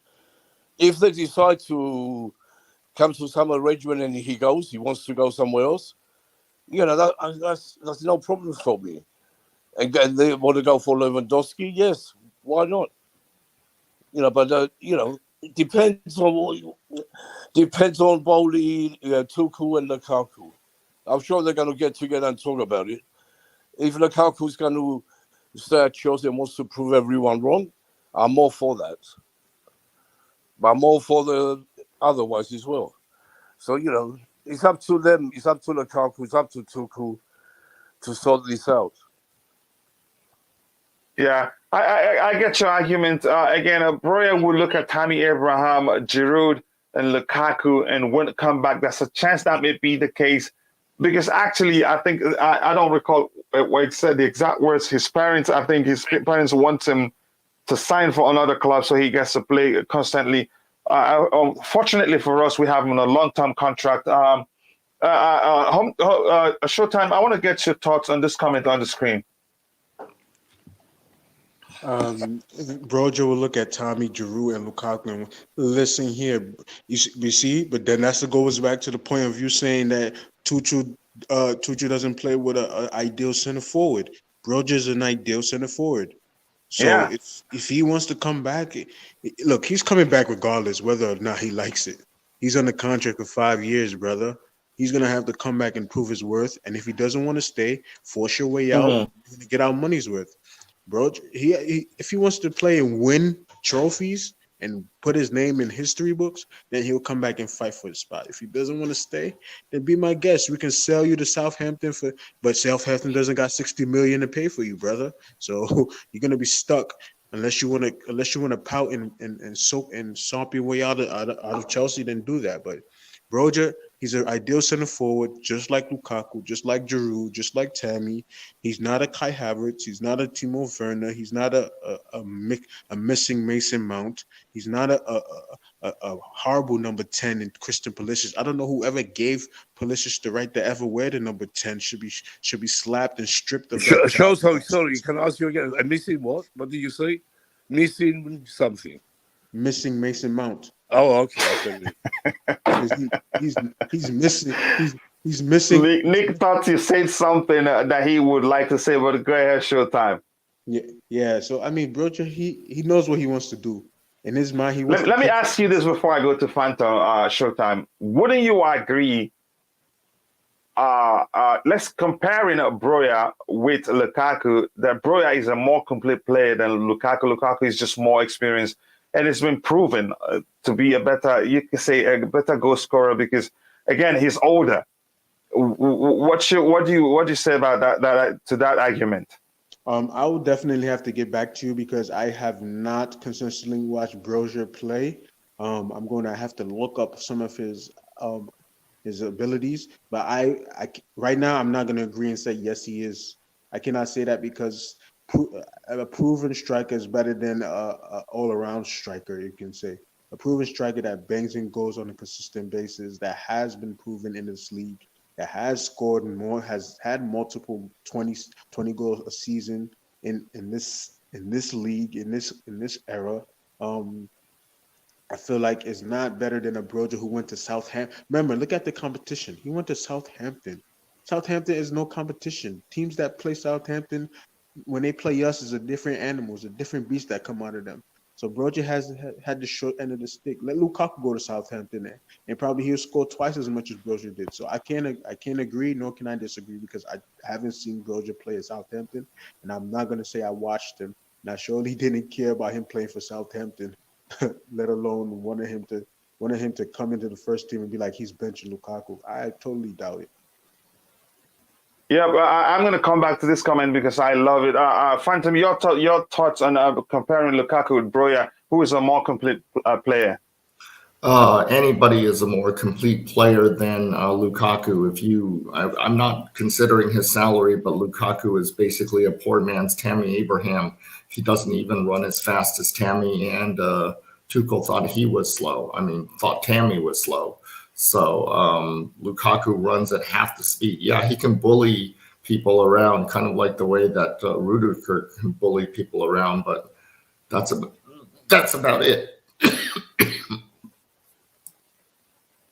Nick, your thoughts? The fact that he compared Lukaku to Tammy Abraham is perplexing me. Tammy Abraham is nowhere near on the level of Lukaku, and that's proven fact. No. Hey, here's the thing. Can I tell you this? I know you and Nick would differ. Honestly, I'd take Tammy over Lukaku. Why? He's still younger, and there's a chance he can be better than Lukaku when he gets to the Lukaku's age. So why didn't Tuchel want to keep him? What was the reason? I don't know. That's Tuchel. I'm just telling you. If I had to pick between the two players, this is who I pick. I know you, even with compared to Robert Lewandowski, you'd pick Lukaku. I know you quite well. Ooh, Robert Lewandowski was my number one choice. I'm just saying. Showtime.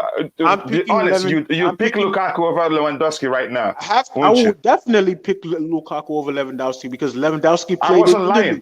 Lewandowski plays in Bundesliga. He has no experience playing in the Premier League. He has no experience playing in other leagues. He's just a proven Bundesliga player. And who's to say that he comes to the Premier League and bangs in the amount of goals he banged in for that smoking up in Germany? He's not a proven striker. Showtime, my friend, I have to disagree with you with Lewandowski. I know Lukaku can be a great player, but at the moment, he's not. Even me, I'm saying, I back Lukaku all the way. But he's no better than Lewandowski. Lewandowski is one of the best, if not the best, in the world. Don't tell me Lukaku's better than Lewandowski. There's no chance. And if we could swap them, you will see Lewandowski getting 25, 30 goals every year. Guarantee. I'm going to say this, OG. We've not have experience with two German players on our roster right now who came from the same league that Lewandowski's come from. You can't tell me that bringing in another German proven player in Germany to come to the Premier League is going to have the same adaptability and score goals like he did in the Bundesliga. It's the proof is in the pudding. These German players come to the Premier League and they are not proven. No. Wait. The Showtime. I average. Timo Werner. Forget how. What about Balak? Balak. Who else we had at Chelsea? Schürrle. We had Balak. Telling me Balak didn't prove it. Look at the era in which Balak played, and look at the era of football now. I know, but look, the adaptability was different back then to what it is now. I know, but if Lewandowski, let me tell you. He's out in like 36 years old. Showtime is 34, and if Ronaldo at 37 can do it for United, Lewandowski can do it for us. Age doesn't count when you're just a top player, a number 9. You don't need to run. Lewandowski will know when to run and when not to. But look, I want Lukaku to prove we don't have to go and buy him. Start scoring more goals, get into the system. He was coming back against Wolves. Then in the cup final, nothing happened again. But I don't blame Lukaku only. That was the whole team. They won't get in the boots to him as usual. So, look, we have to wait and see the new players if they can play with Lukaku, make him to his strengths. Look, we have to wait and see. I don't think we have that luxury, and there's something. You don't have that luxury. I think there's no time. You say that you give the player, make it work now, or the player leaves. Where's this thing again? Let me say, there's a comment from. Yeah, he ain't leaving right now. I said he ain't going to leave right now. No, he can't leave. It's difficult. That's the thing. Yeah. It's just a bit too late for him, a bit too late for the club either. I hope we'll find a solution. If he starts firing on all cylinders, I'll take it. But the chances are slim. Go ahead.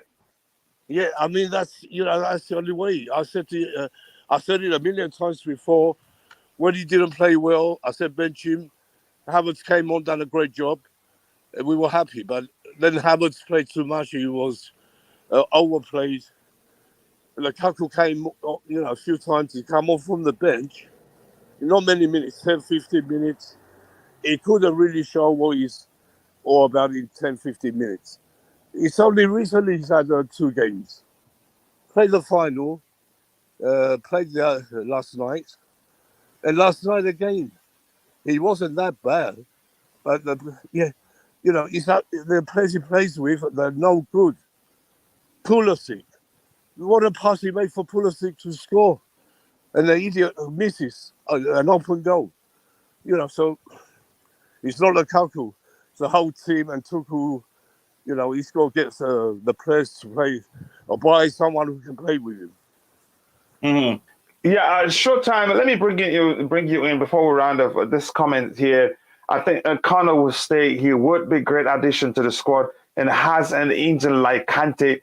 He can stay going all day. Do you think he'd be able to play Kante's role, or do you think otherwise more like a number 8? I'm definitely. You're not. No disrespect. I'm going to say this, and I don't want nobody to be offended. You can't. No, why? We're here to have a debate, so nobody. If anybody gets offended, then they don't have the stomach.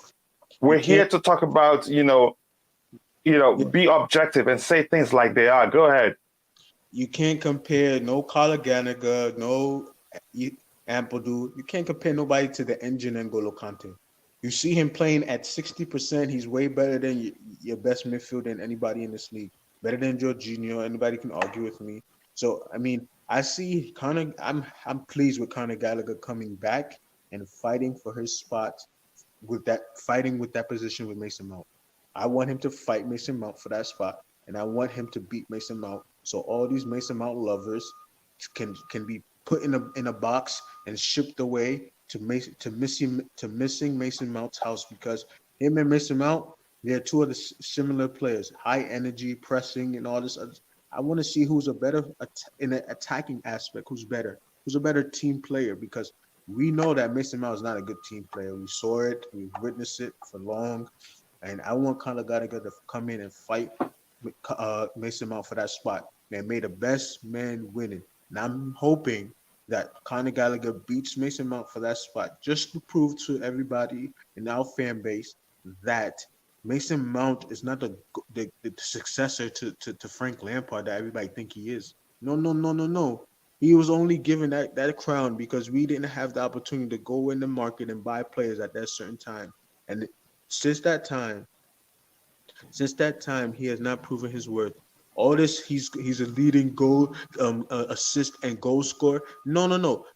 Check the stats. He does not produce well against the top half of the table. He only produces well against the bottom half of the table. And if Conor Gallagher comes in and can prove his worth against the top half of the table, I expect missing Mason Mount to be on the bench, coming off the bench for Conor Gallagher. And like I told you yesterday or the day before yesterday, this Mason Mount at the age of 23 is the best of Mason Mount in the attacking position that we're going to get. I don't see him improving at any other level. I don't see it, in my opinion. I think he needs a time to reset, rethink his approach to playing the game, and a whole reset to his body, and let Conor Gallagher come in with some fresh legs, fresh ideas. And if we want to get the youth involved, he's youthful, so he can be useful, and he can be able to gel well with the players that we have up top there, like Lukaku, like Kai Havertz, him too as well. He needs to prove his worth again. Inconsistency is killing us with these attackers, and Mason Mount is the king of inconsistency when it comes to that. Yeah, again, I wanted to take this opportunity to apologize to Tobago. The block was a mistake. I saw somebody spamming the chat, and I wanted to block that person. I may have did that mistakenly. That is if it was me, but I'm still not sure it was me. But I had to go on hype due. So I hope you understand that. Highest assist, how is Mount not a team player? Again, that doesn't. The highest assist doesn't necessarily mean he's a team player. I think I am one of those that argue he can sometimes be a bit too selfish. 1-5, so Mason is good. I think he's good. That's not fair to Mason Mount. I think he's good. Yeah, I have my argument against him. He's a fine player and he's Chelsea through and through. I think I would take Sones and King's opinions on Mount ahead of Showtime's.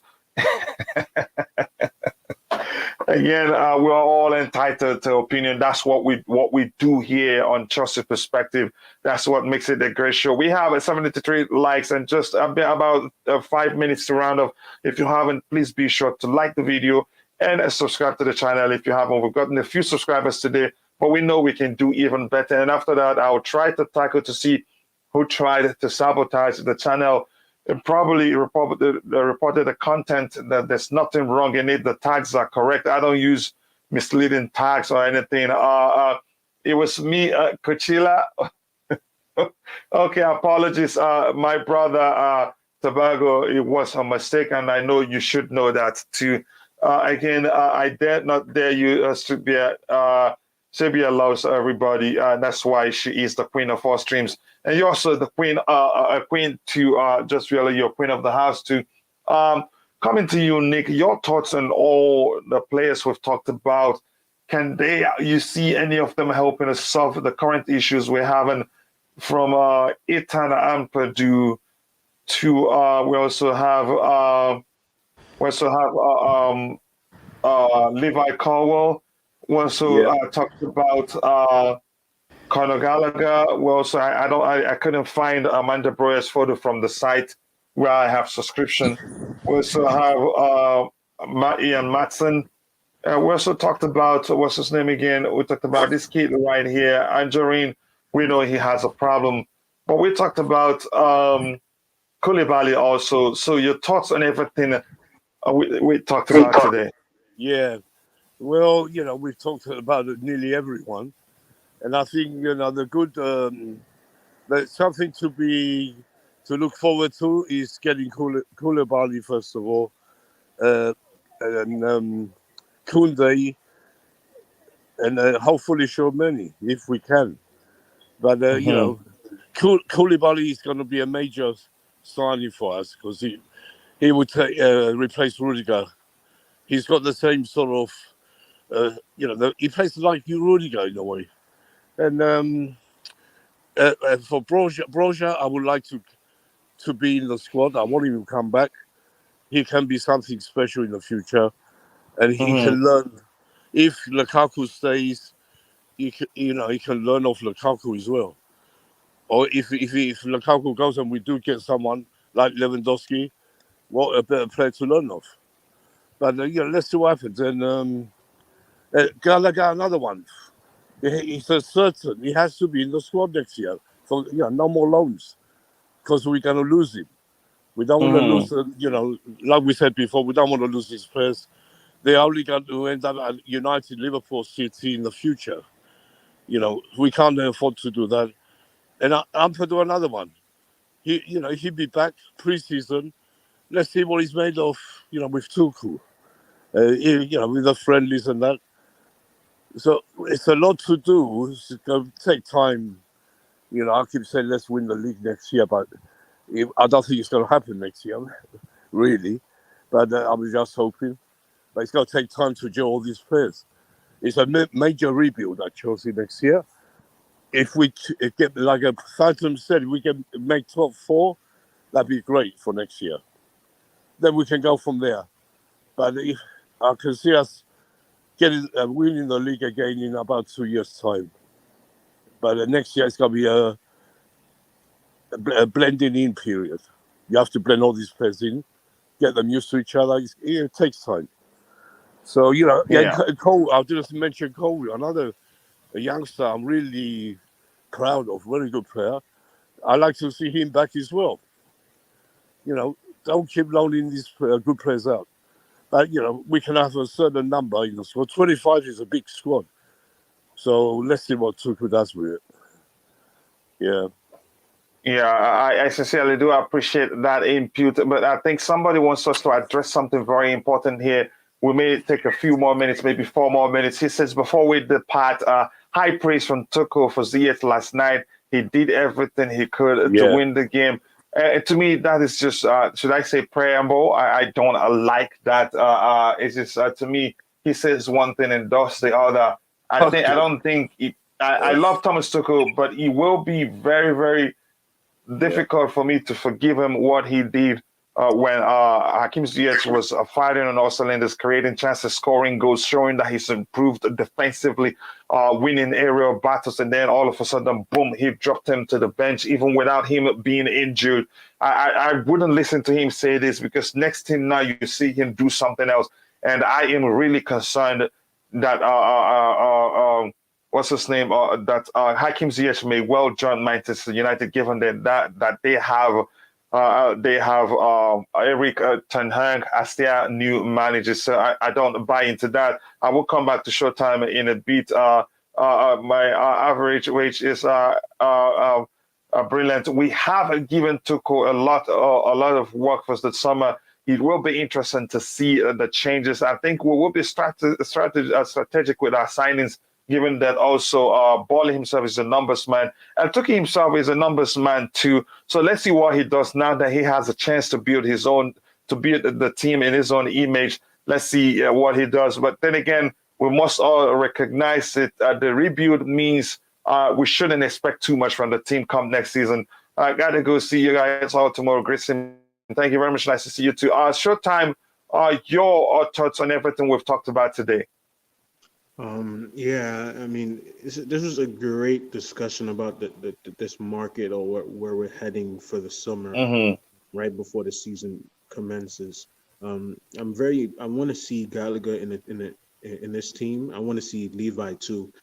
I've been watching Levi, and Levi seems to be ready to come back and actually have a rotational role. Now, I don't know if he's ready to start, but he's ready to fit in with this first team of ours. Because we're gonna need it because we lost two already center backs, and I'm not too sure whether or not we're gonna be able to go out and get Koulibaly and Koundé. I don't think business is You don't booming like think that. both will happen? I don't think both will happen at all. I would think we will address the necessities of the wing backs. There's a necessity of a new midfielder. Um, the attack will be revamped. I think that some players will go. Hopefully, Timo Werner will go. Ziyech may leave because he wants to go back to his old coach in United. But I really don't know whether or not we will get two center backs in this window. I think we will have to go into our academy and bring in somebody else to play alongside Thiago Silva, Mm-hmm. Chaluba, Malang Sarr, and because that's the only three center backs that I know that we have on our roster right now is those three center Mm-hmm. backs. And so we will need to go back and get Koundé or Koulibaly, and we'll need to go in our academy and bring up one of those boys. Tuchel needs to make a stand here, whether or not he believes in the academy, and he needs to bring in one of those academy youths and prove that okay, he's for the academy like he says he is. And I'm totally agreeing with you with the Ziyech situation. I'm not pleased with the way he has treated Ziyech and used Ziyech. And I can say that the favoritism that he has for Mason Mount, the favoritism that he has for one of those German boys, them German non-bulldogs, is hindering us from actually having a rotational and a good attacking because Ziyech was firing and consistent in his play, and all of a sudden he's dropped without no explanation and no excuse of why he's been dropped to put in Mason Mount and bring in Timo Werner, bring in Kai Havertz, who's been inconsistent all year, is perplexing me because Ziyech is proven as well at the age of 28 that he can contribute to this team whether or not you like it with the magic in that left foot of his. He has magic in the left foot, and Mm-hmm. I'm look. I'm going to say this within our academy, the players that may come back and may not come back, that may compete in this first team.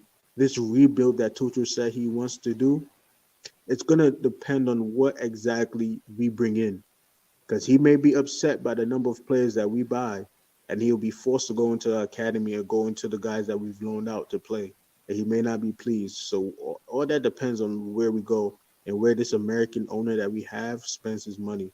Hopefully, this American comes in and doesn't see profit, and he sees wins as more like Abramovich did. Because trust in it, the way that this thing is gone and the way it's being prolonged, we may not even get to bid on Chouameni. We may not get to bid in on Koulibaly. You don't know who's coming for these players. And the likes of Chouameni is needed because he's a lone DM. He can play DM. He can play in the double six with Conte. He can play with Hova. We don't know. So we may be shit out of luck here.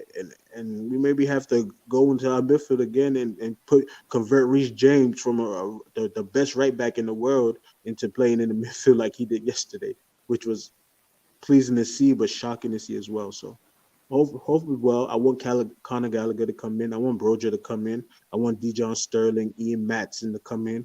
I mean, it would be so much better for us not to have to spend so much money in buying all these players if we can use Mm-hmm. an academy like Ian Matson, Dijon Sterling as wingback covers and go out and get those key players that we actually need and spend the money where it's needed instead of us having to go spend a little money here, a little money there, a little money there, when these players are under contract and right under our nose. That's Yeah, about it. thank you very much for that great final words. And Nick, if you don't mind, can you stay a bit so that we can? There's something I wanted to discuss with you. And Showtime, like I said, I will always send you the link so that whenever you have time, you join us. So with that, I want to say thank you to everybody on the panel. You can see their Twitter handle. Please make sure to follow Nick Blue. Nick should have at least 2,000 followers right now, given how he supports all the Chelsea fan base, Chelsea content creators. The same thing as my brother Showtime. please do follow him, and of course follow Chelsea Perspective. With that, I want to say thank you to all those on the panel, everybody in the chat, at True Blue, the Queen of All Streams, herself, Joss Viola, Queen of the House, and also growing to become a Queen of All Streams too. She's done quite well to support the channel. Everybody else, Liam, Lane, everybody that were in the chat, in the chat, I appreciate you all. And if I missed your name, please forgive me. I'm only human. Again, I'll see you guys tomorrow for another Blue Morning Show. God bless us all, and bye.